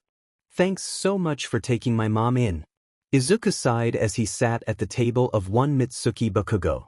It's no problem at all, Izuku-in. Mitsuki waved away the thanks as she settled a cup of tea on the table. I just wish there was more that I could do for the two of you. She settled at the table with her own cup and sipped at it. He just nodded his head, his eyes always darting towards the door of the house. He knew that UA had created dorms to try and protect the students since the appearance of the League of Villains, but it didn't make him any more paranoid about a certain blonde appearing. Just allowing my mom to live here gives us the chance to help pay off the debt from the hospital from both of our stays, he explained with a wary smile. Using those checks from your old man to pay that off, aren't you? Her sharp crimson eyes glared at the boy in front of her with worry. Yeah, we are. The job that mom had was able to pay off the rent and get food for us before the fire, but since she doesn't have to worry about those, the payments should go quicker. As long as you supplement your mother's treatments with a job. Silence for a long moment before Izuku nodded. Yeah, I found a way for me to get paid a large amount of money quickly and easily. He explained as he looked away, taking a gulp of his tea and ignoring the burn he felt. Please tell me it's a legal job. She grunted as she hid her eyes behind her hand in frustration. Sorry, Auntie, but I can't, he informed. But I'll be careful. Just take care of my mother for me. He stood up and grabbed his favorite yellow bag that had everything in there for him. He needed to get a move on if he wanted to get his plan rolling quickly. I'm heading out. I'll come and visit as soon as I can. Izuku, wait. The boy paused as a hand grabbed his wrist. Whatever you are planning to do, don't do it. Me and Masaru can help supplement, I'm sure of it. She looked at him desperately, knowing that this 15-year-old kid would go and do whatever he needed to do, even if it meant getting hurt, just so that his mother would live. Izuku smiles at her as he pulls his arms away from her, having to almost pry her off of him. I know how much UA costs, Auntie, even with the scholarship that Kaken got. Then there's the mortgage of the house and the bills and your own debts you and Uncle have to pay off. He shook his head. Taking in my mother and watching over her and helping her use the money that my father sends to pay off our own bills is good enough. He walks away once, not stopping as he leaves the house. Oh, Izuku. Mitsuki sighs as she lets her head rest on her hands, exhaustion running through her body at the thought of that boy going out there and doing something possibly illegal just to help his mother. Else. Listen, I don't care, that's the flat rate for my information. Izuku growled at the villains standing across from him. Getting it isn't easy and the risk of arrest is high on my part, so pay up or go find information elsewhere. He thumbed the knife he kept in his pocket at all times. He had learned over the last half a year of what could happen if he didn't keep some sort of weapons on him to protect against those who wanted information. Mostly villains that wanted it, and because all of his intel had been reported as accurate and useful, more and more clients had come to him. It was how he had managed to almost completely pay off all of the hospital bills that he and his mother had. But as more people came to him for that information, some more unsavory than others, the more danger he was in and the higher his price became. Not that everyone agreed with that thought process, but he wasn't about to allow villains to take advantage of him at the moment or even for a police officer to con him out of his business. He had too much to lose at the moment for either to happen. And I said I can just slice you up right here, the man said with a snarl on his face as spikes poked out of his head and along his knuckles. Those were the only places that were affected by the quirk though, and Izuku had trained himself enough that he could knock the man out and run if he needed to. I don't have that much cash on me to pay for something as little as empty lady's number. Izuku rolled his eyes. He knew why this man wanted that number. Same reason why so many people coveted the numbers of their hits and their obsessions. To stalk and to claim them in a way that no one could. That was why addresses, numbers, social security, and any other private information were high-priced. Right up there with quirk weaknesses. Then go and talk to someone else. Though I can't guarantee that they'll have their actual numbers, he said as he began to walk away, only to have to duck a moment later as that spiked knuckle flew over his head. His knife was in his hand only a second later and slamming into the man's stomach. The howl of pain caused him to flinch, and that was rewarded with a fist to his face, slicing across that burned scars and dragging up blood. Luckily it missed his eye, Otherwise he'd have to rip the DNA out of the man to get a new one again. He released his knife and tumbled backwards, hoping to get away without any more injuries. The foot to his stomach spoke differently as the man held the area where the knife was, apparently smarter than most and knowing how dangerous it was to remove the weapon in that specific area. "You fucking little punk. I'll kill you for this." Izuku just smirked as he forced his body up, allowing the second kick to send him rolling onto his back. He was hoping to jump up from there, but the other was faster than he thought and the stomp to his chest wrangled a cry from him. He could feel his ribs crack and begin to splinter as the foot continued to stomp down on top of him. He screwed his eyes shut as he waited to have his life beaten from him, leaving his mother behind all alone. Not even his father would be able to come and console her at his loss as the man was too far away and wouldn't have bothered anyways. Izuku was quirkless and useless to the man no matter what the teen did. He had given up on ever seeing his father again because of that. He coughed and screamed as one of the stomps hit hard enough to break a rib and he spat blood from having bit his cheek too hard. He expected the next one to hit hard enough to kill him, and he slammed his eyes closed so he didn't have to see that vindictive and pleasure-filled face as his life ended. Seconds passed by though, and when nothing happened for what had to be an hour, or so it seemed, he opened his eyes slowly. He blinked in surprise as a totally different face stared down at him, the body it belonged to crouched down next to him and his wrist resting on his bent knees. He wore a red plague mask that was lined in gold, standing out against his pale skin, black short hair, and almost black-brown eyes. He wore a green jacket with black fur on the collar and a white button-up shirt and black dress pants. Izuku stared at him in confusion even as black-gloved hands were held out to him. "Looked like you needed some help," the man explained monotonously. Izuku looked at him for a long moment, analyzing the best he could with little to no information given to him. "Thanks," he finally decided as he took that hand in his own, and then his world exploded into pain. "Else?" He scowled at the policeman that sat across from him in the interrogation room. "Really, Naomasa, did you really have to drag me in like this?" he questioned, irritation clear in his voice. "Using a bullshit reason to bring me in too? That's low, even for you. Well, if you had just come in when I asked, then we wouldn't have had to resort to this," the detective explained with a shrug as he laid a file on the desk. "We've recently gotten intel that you've received an invitation from the League of Villains." The man rolled his eyes before nodding. "I'm guessing that Nizu called and told you then." "The letter is at my office. If you ask Kaken, I'm sure he'll be more than happy to help you." He held his hands out in front of him to show off the handcuffs. "I'm a little occupied, otherwise I would have gone and got it myself." The detective ignored it as he opened up his file and pulled out pictures of individuals and laid them on the table. 3 familiar pictures of people, 2 of which Izuku regretted ever meeting. "I thought you had them in jail," Izuku stated as he turned to look up at the other with narrowed eyes. Naomasa shook his head. "We had these too, but Rappa had escaped from custody before being booked. Chronostasis was able to escape recently and with him, Overhaul." Izuku snarled at the detective, as if the man was personally responsible for the escapes.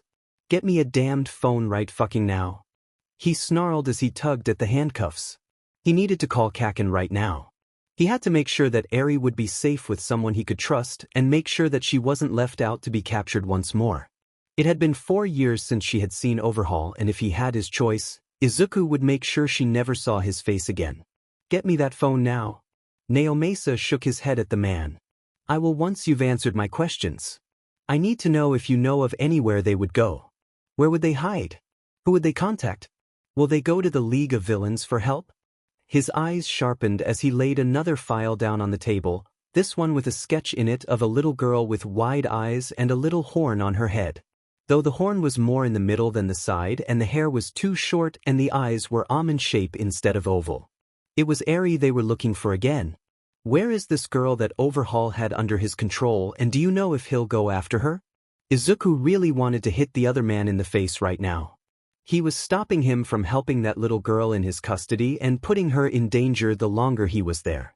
"Look, all I've ever said to you about this case hasn't changed. You're just wasting both of our times and breaths at this point," he growled out as he quickly picked the handcuffs and released himself.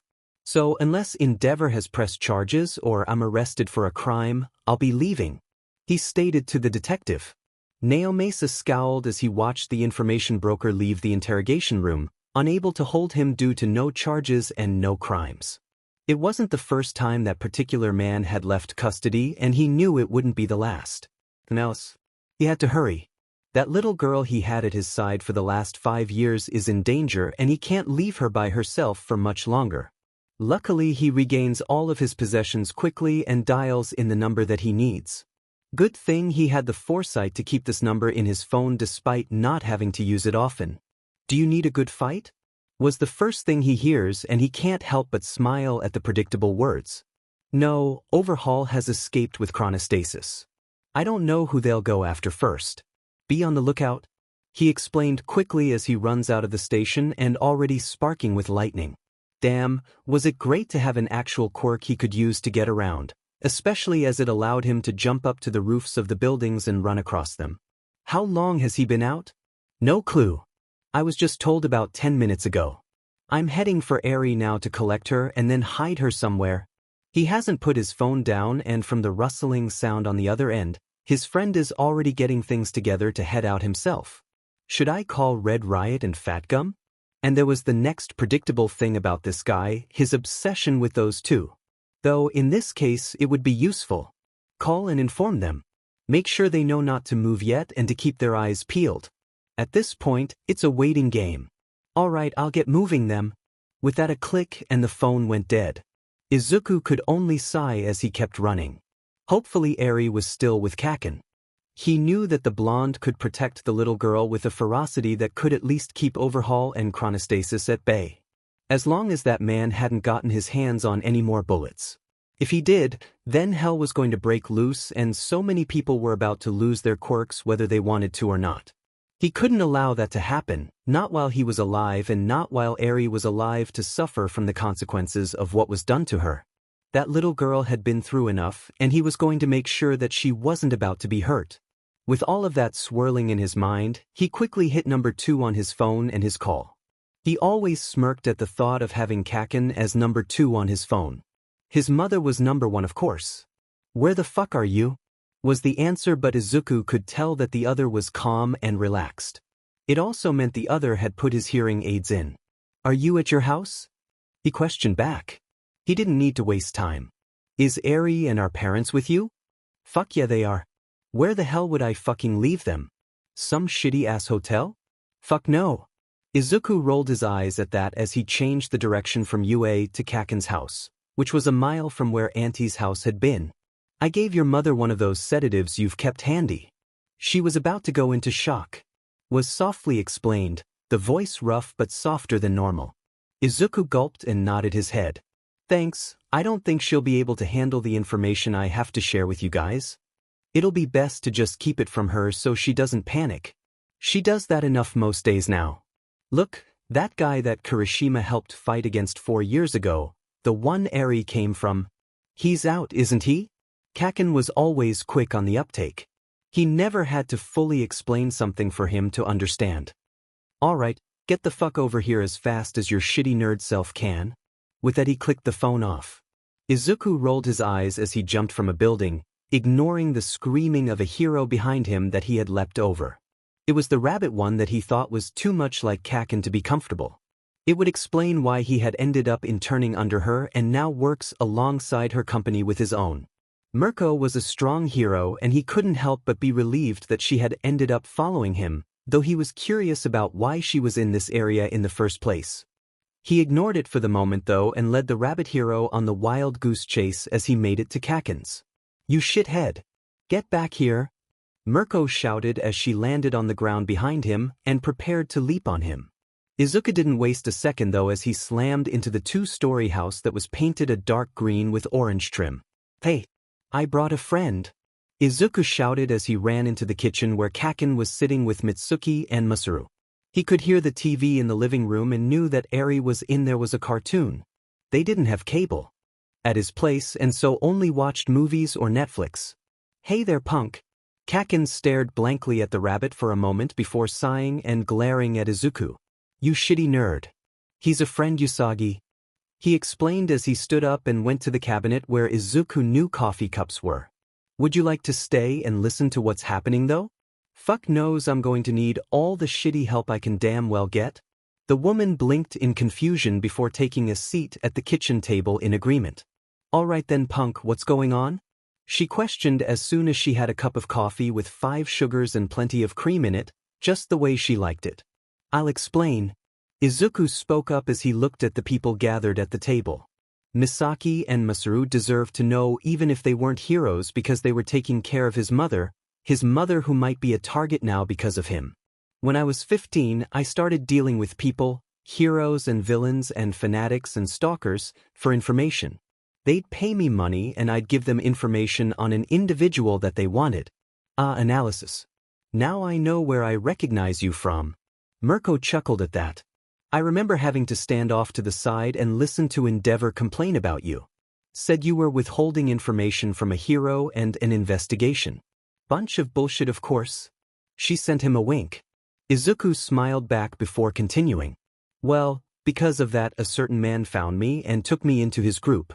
A bunch of Yakuza people actually. There he taught me things and I helped him gather information in return for payment. I gave him a lot and I helped research and move along experiments as well. There was a frown on the woman's face now. It seemed she was starting to put the puzzle pieces together. She'd be the only other hero aside from Kaken, Red Riot, and Fat Gum that would know about this. He'd have to have Fat Gum talk to her too, so she knew what was really going on behind the scenes. But he wasn't very nice to begin with and I found out what was going on. What he was doing. His fists clenched around the mug of coffee as he thought about walking in just as Eri died, her body blown apart and put together, and then resuscitated so that experiments could continue. I couldn't let it continue. Fat Gum and several others attacked a Yakuza base 4 years ago. Mirko said grimly. I wasn't part of the operation but I remember hearing about it. About a man who was making bullets that could wipe out quirks from within an individual. That's right. Kaken stepped in. Fuckface here was there for it. That infiltration that was put together by several agencies was used to obtain the base and rescue those trapped against their wills. They found the Yakuza boss there, completely disabled. He's still in the hospital on life support since no one can fix what was done. Mirko continued on. All the goons were gathered up, along with Overhaul himself. Though I can't see why people were so scared of him. She mumbled grumpily. He came out with a single bullet wound in the shoulder. Didn't fight, not even his right-hand man did from what I've heard. Izuku and Kaken shared a glance before the greenette shook his head. Overhaul is dangerous in a capacity that most people wouldn't understand. He explained calmly. His danger lies in the fact that he's smart. He doesn't make a move unless he knows it'll benefit him in some way. He watches and he waits and he'll lure you in when he's ready. His eyes were shining with such a serious light that Mirko could only stare. Do not underestimate him because he doesn't have a quirk. That makes him all the more dangerous. There was silence for a long moment before Mitsuki cut in. What does that fucking shit have to do with Eri though? Dual-colored eyes snapped to her and she raised a brow. Katsuki was all worried about her when he couldn't find her right away. She'd gone to use the bathroom and he completely lost his shit until he could see her again. Izuku flicked his eyes at the blonde hero who was blushing at the moment. He wasn't going to rub in his face though because Izuku would have been the same way if he had been told that the person who had hurt a loved one was out and could go after them. It was a terrifying situation in general. But he wasn't going to hide it from these two, especially if they were going to be around Kaken and Eri more now that they had moved in with the pro. Overhaul is the one who had kept Eri prisoner and tortured and experimented on her. He stated bluntly. He used her quirk to create a bullet to decimate quirks from Eri's quirk by using her blood and so much more. He gritted his teeth and caught himself just as a crack appeared in his mug. I see. Mitsuki said as she looked over towards the living room where Eri was probably sprawled in front of the TV on her stomach. He knew that was her favorite position to take.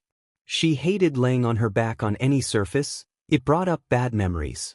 So we need to make sure she's never alone and that there's always someone who can fight back with her. Masaru spoke next with a serious grimace on his face. What's the plan? Izuku smiled as all of the Bakugo family leaned forward with Mirko right behind. This could work. They could protect Eri and keep up with all the going on of the villains moving against them. He could rely on them to protect the little family he had created, even though it was created in a dark place. Mouse. Eraserhead. It has been a while. Fat Gum cried out with a smile as he walked into the teacher's office.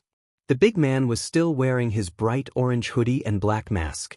He was at full mass, so that meant he was ready to take a hit at any time. Aizawa raised a brow, along with the other teachers, as the man entered the room. What do we owe the pleasure of you gracing our school? The last time the man had been here was when Kirishima had graduated and he had invited him to join his agency as a fellow hero and apprentice. I wish it was under better circumstances, but I got informed just recently of an escape of a villain we helped put behind bars 4 years ago. Dark brown eyes turned to stone as they turned serious. Overhaul has escaped with his right-hand man. Fuck. Aizawa groans at that. You can't be serious. He runs a hand over his face in an exhaustion that had nothing to do with his lack of sleep the night before. Unfortunately, I am. He sighs as he pulls out a bar of candy from his pocket. I've already called the rest of the attack team and informed them. They're all gonna start looking for him and Chronostasis. My own has already started, along with all my contacts. Great. Just what I need. Aizawa stood from his chair and looked at the other teachers in the room. Hizashi was staring at him with a frown that spoke of worry. I can rely on you guys to help out as well? But of course. Hizashi is always the first to jump up and help him. He never doubted that that man would put his life down to help Aizawa, and he would do the same. We'll all do what we can, Midnight said as well with a smile. She was always willing to help as well. And soon all the teachers were pitching in, letting him know they would call up favors and old students to work out. After all, they all knew the danger that Overhaul could create if he was left to his own devices. They had seen the bullets and the video records that had been kept on file during the man's experiments. They couldn't allow him to continue. Who informed? You? He questioned as everything calmed down. If he knew who had found out first, then he could start questioning from there. Fat Gum stared at him for a long moment before shrugging. Apparently he didn't see any harm in informing him. An old friend of mine and Red Riots. He had gotten a call from a friend of his own that told him. They're already on the move to counter what they can. Can you get us in contact with them? Nemuri asked as she settled onto Hizashi's desk so as to better speak to the former policeman. Maybe they have more information that we can use. The former policeman shook his head at that though. Sorry, but I can't do that. He threw another large bag of candy into his mouth before continuing. Though I can tell you that you can trust me in knowing that the information he gives is correct. He'll get in contact with me if there's any more information that he thinks might be important. The other teachers frowned but nodded just as, bad boy, what you gonna do when they come for you? Started playing. Fat Gum was quick to answer the phone. Really? A police ringtone? Nemuri rolled her eyes even as Hizashi began to laugh. Ah, I see. Then we'll meet at my agency with the others. Have you started calling the rest of the task force? Fat Gum's face was serious even as Skittles started to be popped into his mouth quickly. Aizawa watched as the man's eyes narrowed before nodding and replying verbally in the positive before shaking his head and grunting in negative. He could imagine that he was speaking with either Red Riot or Sun Eater. Those two had been Fat Gum's favorite interns turned apprentices. He was happy that the man had taken them under his wings as they had gotten stronger and better the more they had followed him and worked with him. He had gotten to see Kirishima grow in leaps and bounds and become almost indestructible in his hardening quirk. He couldn't wait to see what happened next with the boy. He shifts his attention back onto Fat Gum as the hero gets off of his phone. There will be a few more additions to the group than I thought there would be. He informs them with a small smile. You remember the girl that was said to have been with Overhaul at the time of the raid? The one that disappeared? Aizawa questioned in confusion. What about her? She hadn't been found after the raid had been completed and she hadn't been found around the compound. They had thought that maybe she had ran away or hadn't existed at all as there had been no evidence to show that there had been a young girl there. Well, she'll be making an appearance at the meeting.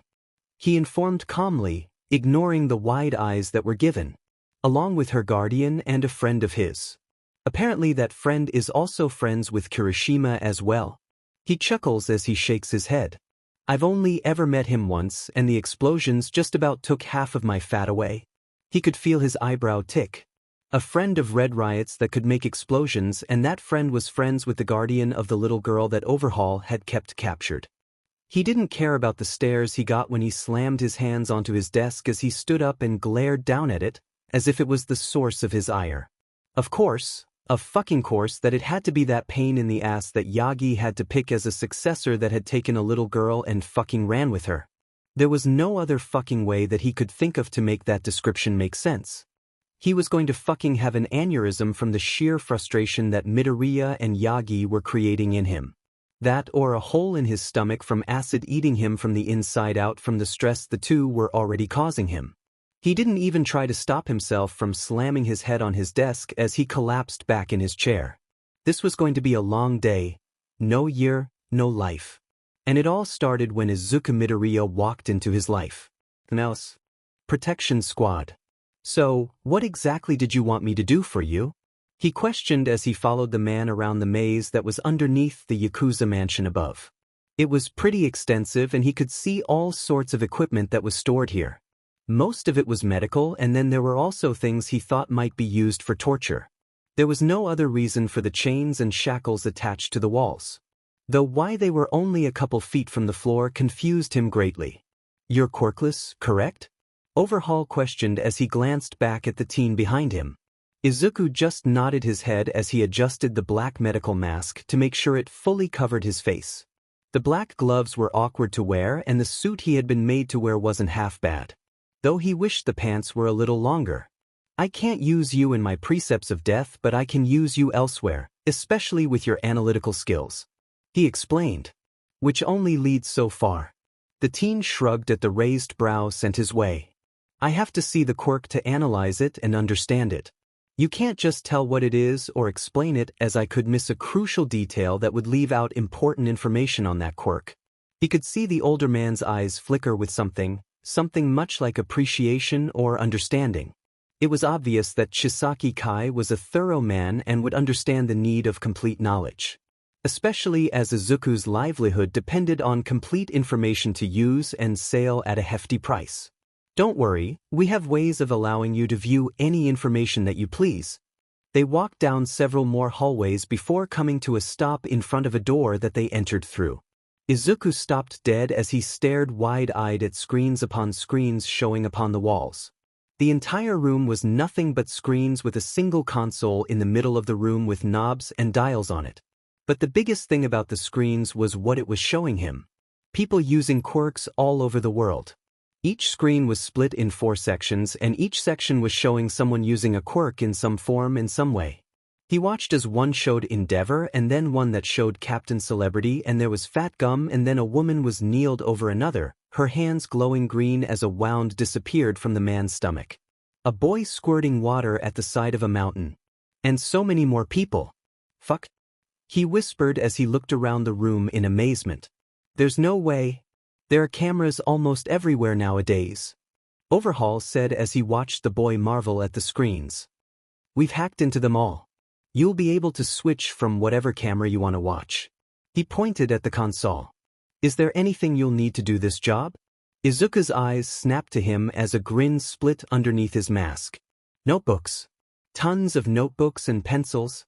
Else. A week. He spent a week in that room and recorded more quirks down than he had ever done in the past. Notebooks upon notebooks had been filled with information as he went over the information to catalog in his mind. Once he had them all cataloged properly, he would burn the notebooks. And no reason to allow anyone else to use the books to their advantage without paying him for it. Not even Overhaul would be allowed to use those notebooks without payment, which he had gotten rather easily from the man as he had allowed him information from the notebooks over the last week. Mostly on individuals that he had requested. Best Jeanist. Fat Gum. Ryukyu. Sir Nighttite. Bubble Girl. Centipeder. He wasn't sure what the connection were between those heroes, but he currently didn't care. Not since he was making more money than ever and was paying off all of the hospital bills. Soon his mother would be free of all those things and would be able to relax, he hoped. But he needed a break. A week without a break. He was starving and thirsty as all hell. They had brought food and water to him while he had been in that room, but he hadn't really paid attention, too caught up in recording. He did remember nibbling here and there and drinking something that was thick and tasted like strawberries though. He shook his head as he looked around the hall with tired eyes, wondering where the kitchen was. That was when he spotted red eyes staring at him from around a corner. "Ah, hello there." He waved at her as he walked near her, only to blink in surprise as the wall just to his right exploded outwards with enraged yelling following it. Though Izuku missed that as rubble slammed into his head and all he knew was darkness afterwards. "Mouse, wake up," a voice muttered from beside him. Izuku gasped out a breath, as if he hadn't breathed in a long while. "Come on now, we got you all fixed up. Wake up." He groaned as his body ached and his head pounded, but he followed the voice anyways as he forced his eyes open. It was just lucky that the base of the 8 precepts was dark enough that his eyes didn't burn at all when he opened them. "What?" he croaked out as he turned to stare at the mask of a plague doctor. He blinked rapidly, hoping that he wasn't seeing things when he looked at the black mask and white hood of the other. "Rappa got into another fight with Overhaul," was explained as the man reached out and grabbed him by the shoulder, hauling him up so that he was sitting. "Rammed right into the wall and destroyed it completely. You were unlucky enough to have been caught in the middle of it all." Izuku nodded his head as he rubbed his head. "Name?" He got out as he scrunched his nose up before looking at the other with one eye open. He hadn't really been introduced to the others here yet, but he knew he would meet them at some point. "Chronostasis. I'm Overhaul's assistant," he explained calmly. "Come, let's get you up and get some food in you. I seem to remember you only eating a bit while in the surveillance room." Izuku grunted but nodded his head gingerly. He would go with him to get food and then a shower hopefully after. Some sleep wouldn't be misplaced either. Those thoughts didn't stop his emerald eyes locking in on crimson eyes of a little girl being carried away down one of the many hallways that he passed on his way to the kitchen. "What's she doing here?" he wondered to himself. "Mouse." Izuku blinked back to himself. He had gotten lost in memories of the past, of when he first saw Eri, when he first started working with Overhaul, and when he started to turn down a path that would have ended up with him dead. He watched one of the many hidden screens that showed a little kid using his earth quirk to build a bridge from sand. Granted, the bridge was only about 2 inches tall, but it was still impressive how delicate and intricate it was for a child. He looked at another one that showed earphone Jack using her quick to blow out a building fire. Impressive since she didn't destroy any of the windows of the building at the same time. He shook his head and sighed as he reached over and pressed a button underneath his desk that retracted the screens back deep into the walls of the building. The scorched and torn walls that hid them made sure no one suspected that they were there. He rubbed at his face before glancing down at his watch. 5 in the morning. He'd been up all night again. Not that it mattered as he looked up at the ceiling where he knew Eri's room was. She wasn't there. It was too dangerous for her to stay with him at their home. No, he had made sure she was comfortable at Kaken's house where the blonde's parents, his mother, and Kirishima Ijiro were all located at. Hopefully with 2 pro heroes at her location, that would be enough. Especially since he made Kaken share a bed with the girl. There wasn't anything that could get past Kaken when he was on full alert, not even when he was asleep. That made him the perfect guard dog for the girl. And when Kaken wasn't able to be there, Izuku would return to take his turn at being a guard dog. He actually had a quirk now and knew that as long as he figured out a way for long-distance battle, he'd be able to take Overhaul on.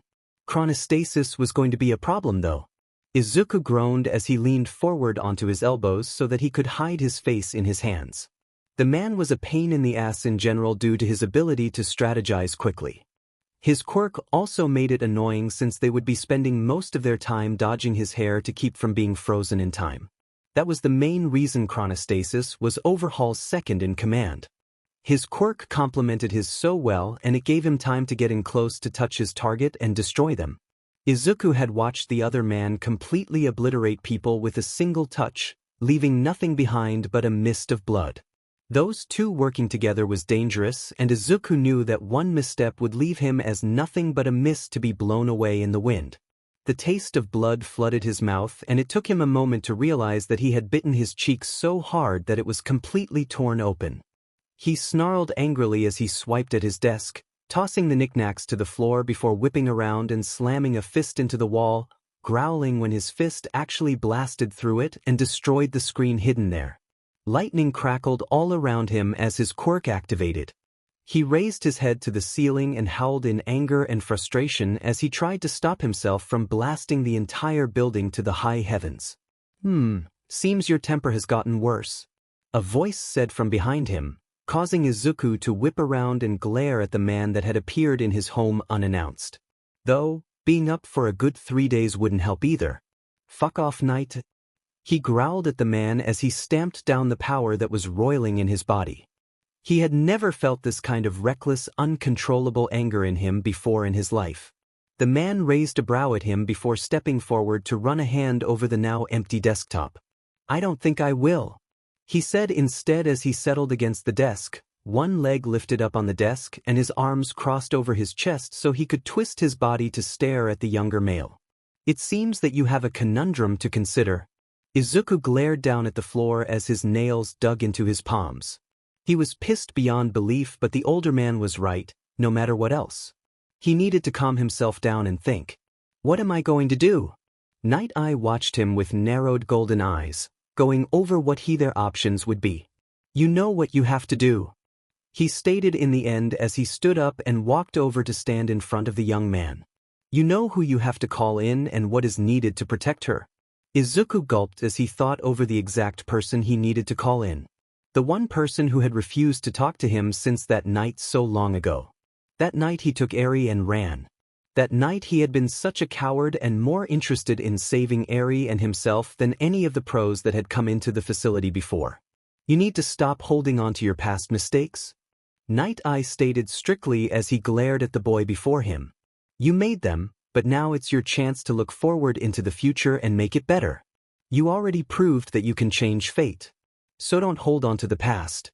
Izuku didn't look up as he spoke next. "You aren't even real, so why should I listen to an apparition?" He didn't bother looking up as he knew that Sir Night Eye would no longer be there and instead pulled out his cell phone. He didn't even bother watching as his fingers typed in the number, nor when he raised the phone to his ear. He wasn't surprised though when the click sounded and he knew that the other had picked up. "Overhaul is out and he's coming for us." "I know. I can't fight him myself. I'm not strong enough." "I know. He'll destroy everything that we've worked for." "I know. He'll break her apart." Silence. Tears filled his eyes as he knew what he needed to say next. What was needed to make the other help him fight against insurmountable odds that could end up with either one of them dead at the end. To leave Eri alone. To leave Sir Night Eye's legacy dead. "Please, I know what I did. I know it ended up with him dead. I know that. I live with that every day and I regret it every day. Even if it kept Eri safe from others and their manipulations, I regret not saving him." He ignored the tears falling down his face and was so happy that he was alone. "But don't let him take her. Not again. Don't let her be returned to the hurt and pain and anguish she felt every day with Overhaul. Please, help me stop him and save her." He sobbed as he fell to his knees. He hadn't faced the past in so long and ignored it for the most part. He only ever thought about that part of his life when it involved Eri in some way and she needed his help with it. Now he had to face it full throttle, whether he wanted to or not. He had to face this person once more even if he didn't want to. Even if he wanted to run away and hide and take Eri with him. But he couldn't do that. Not with Overhaul out there and his tenuous hold on One for All. He had to face this head-on with the help of the one hero he knew that could stop Overhaul once and for all. He needed that man. "Please. Lemillion. Help me stop Overhaul." "Else. Fucking shitty nerd." Bakugo cursed as he glared at the food in front of him. The stir-fry was coming along nicely and the chicken in the opposite pan would be able to go in soon. It would have been a good dinner for him and his family, if it was only him and his family eating it.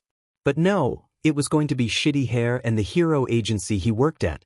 Stupid Usagi would be there too, as well as that shitty dragon hero with froggy, round face, and long hair. Then there was that fucking agency that had hopped in on this at the last fucking minute.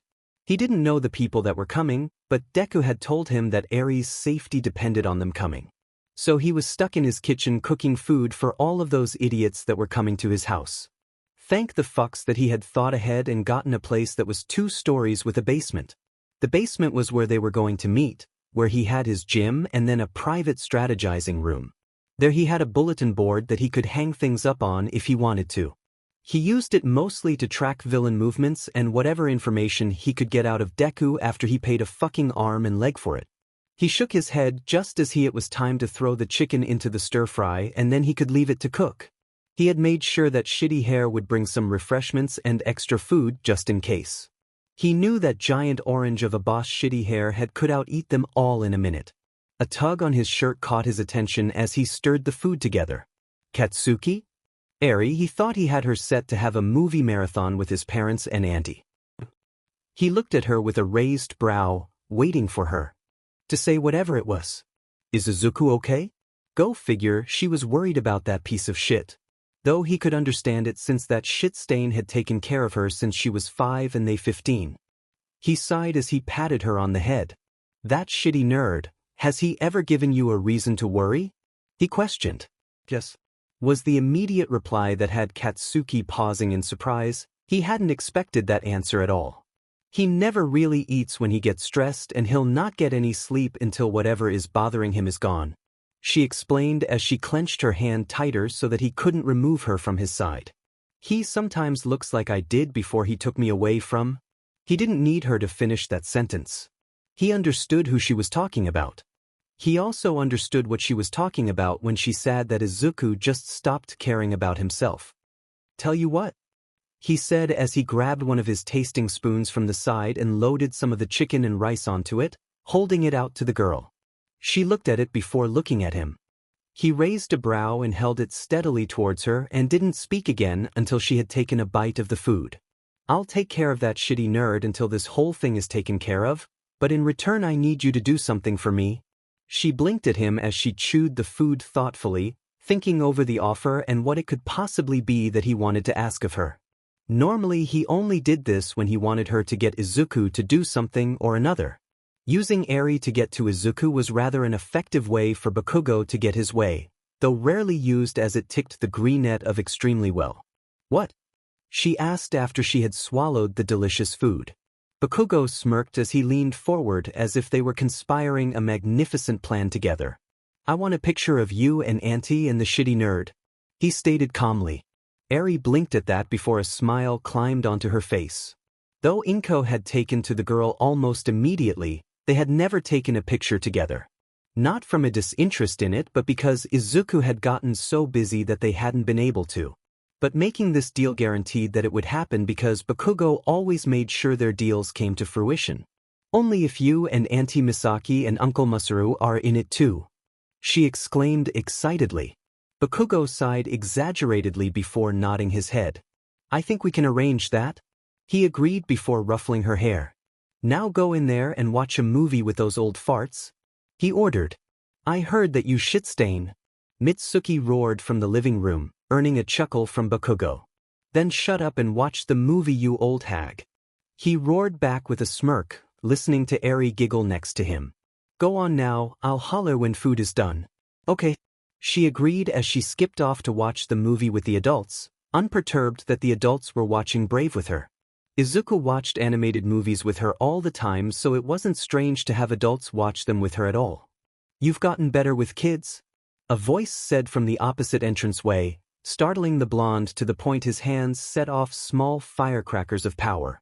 Fuck you, Deku, Bakugo growled as he whipped around to face the other, only to freeze when he took the other in fully. Shit, when was the last fucking time you slept or ate? Izuku chuckled from where he leaned against the doorway of the kitchen, the house's entranceway right behind him. When did we meet here last? He asked in return. Crimson eyes glared at the other as a snarl formed on his face. That was 5 fucking days away, Deku. Sit the fuck down now before you fall over, he ordered before turning back to the stir-fry and grabbing a nearby paper plate. The food was done, he was just waiting for people to show up now, but he'd feed the idiot first before he passed out. The information broker sighed in relief as he sat at the table, burying his face in his arms to just rest his eyes a moment. He hardly noticed when a plate of food was settled in front of him with a glass of water. "Thanks," he mumbled as he sat back up and pulled the food towards him. He was so exhausted. He hadn't felt like this in a long while, but really, he couldn't have avoided it since he spent most of his time trying to track Overhaul down. "You need to stop fucking doing this shit," Bakugo growled as he watched the others slowly eat. For someone who hadn't ate for 5 days, he didn't act like it. "You're worrying that girl more than she deserves." "I know, but I can't help it." He pushed the food around his plate, mind racing through ideas and possible places that Overhaul could be at the moment.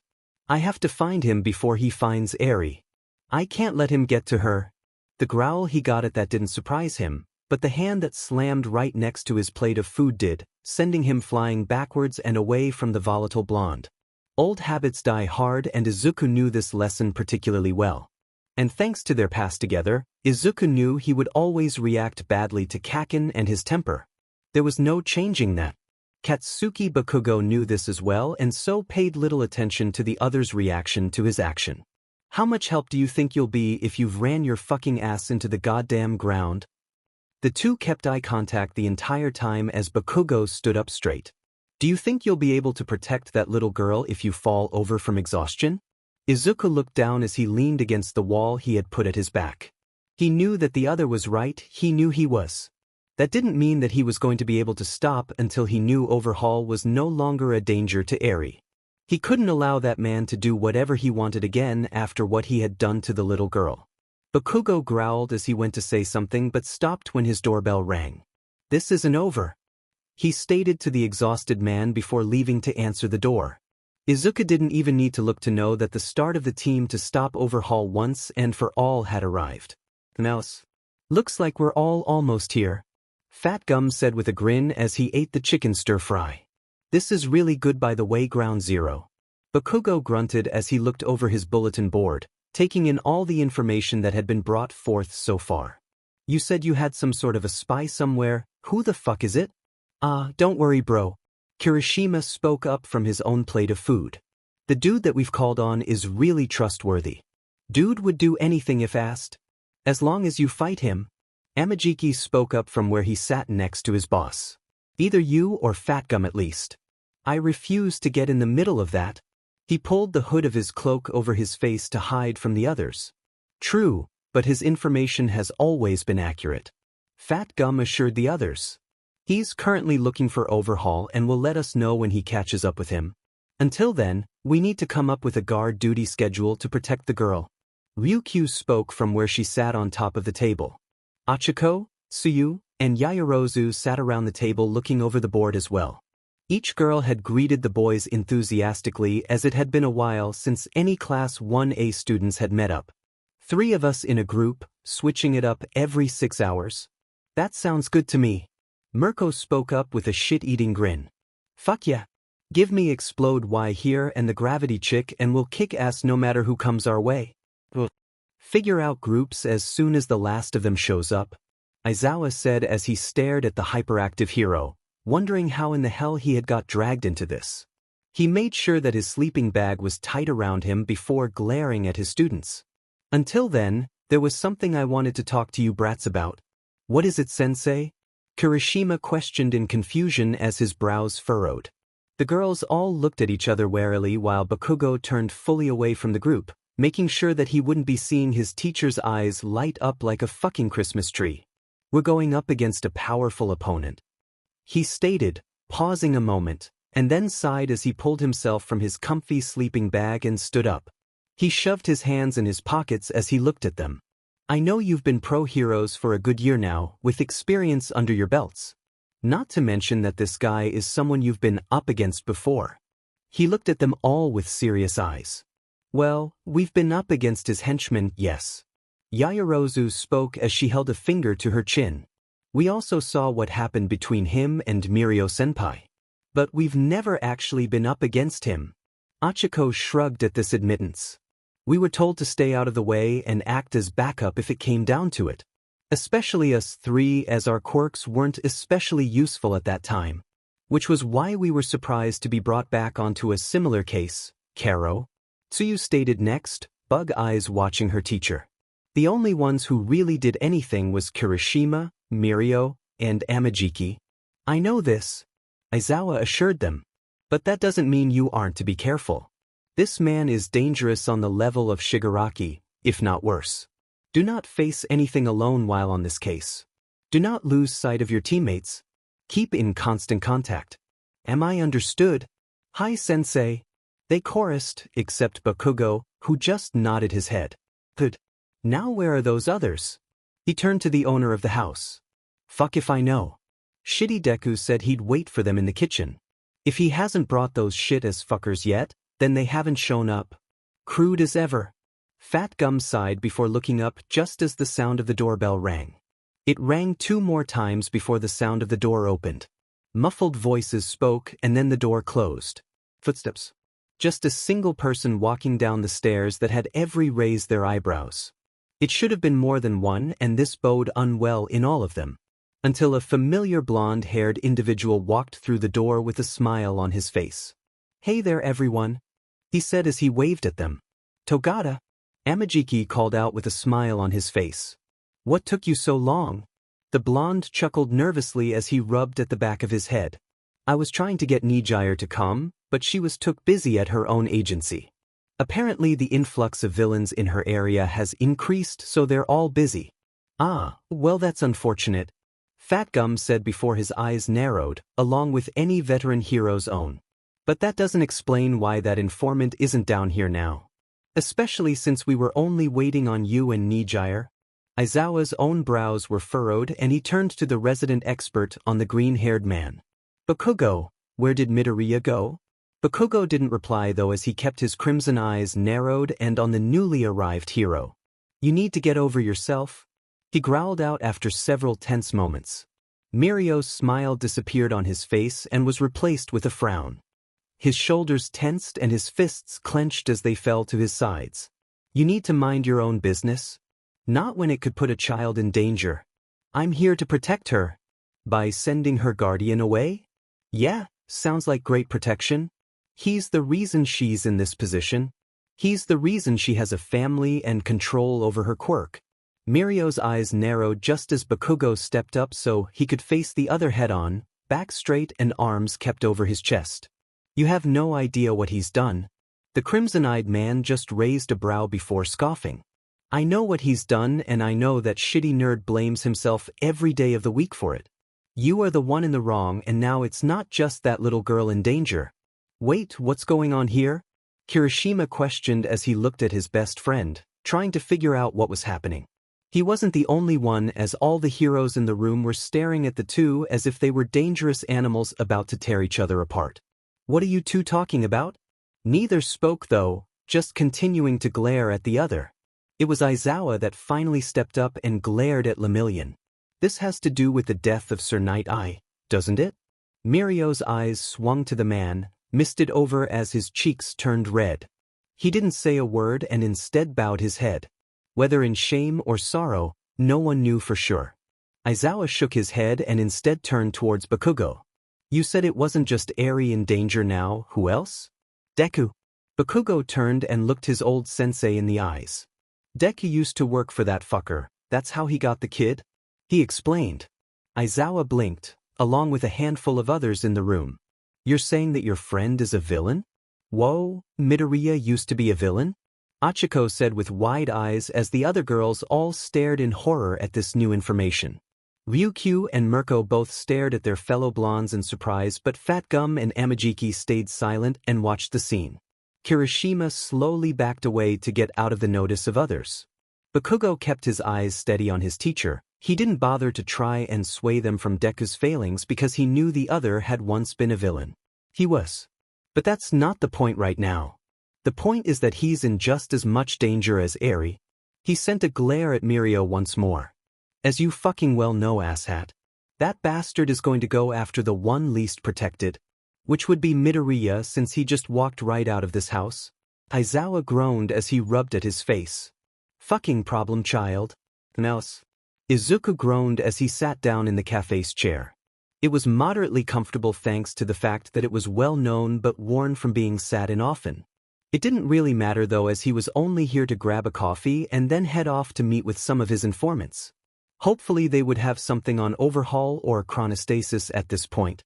He was running out of ideas and he knew that he had to keep going. He couldn't allow Overhaul to get at Eri no matter what. He didn't even care if that meant he would die in the process. He still remembered what Sir Night-Eye had told him so long ago. "You shouldn't believe me still." He groaned again as he scrunched his eyes closed to try and block the other out. "You should know by now that doesn't work. I want a black coffee, by the way. You're not real. I'm not wasting money on someone who isn't there." He really wished the other would go away, especially while he was out in public. "Why are you showing up so much this week anyways?" This was the 10th time this week he had shown up. Probably because he's come back. If an apparition could seem pissed, Sir Night-Eye was doing the best job Izuku could have ever heard. "Your mind is stressed and bringing me to try and keep your sanity together." Izuku couldn't help but lean his head backwards and let it lay that way as he laughed. He probably looked insane to anyone watching him, but he couldn't really give two shits at this point. Exhaustion was taking over and leaving him giddy. "It seems that I'm not the only one who's tired." Izuku whipped up straight in his seat and stared at the place where Sir Night-Eye's voice had come from. The seat opposite him was no longer home to a hallucination but to a very real person. "It's been a long time, Kikaku." Izuku gulped heavily as he stared at a black medical mask and dark onyx eyes. "It has Shisaki Kai. Else."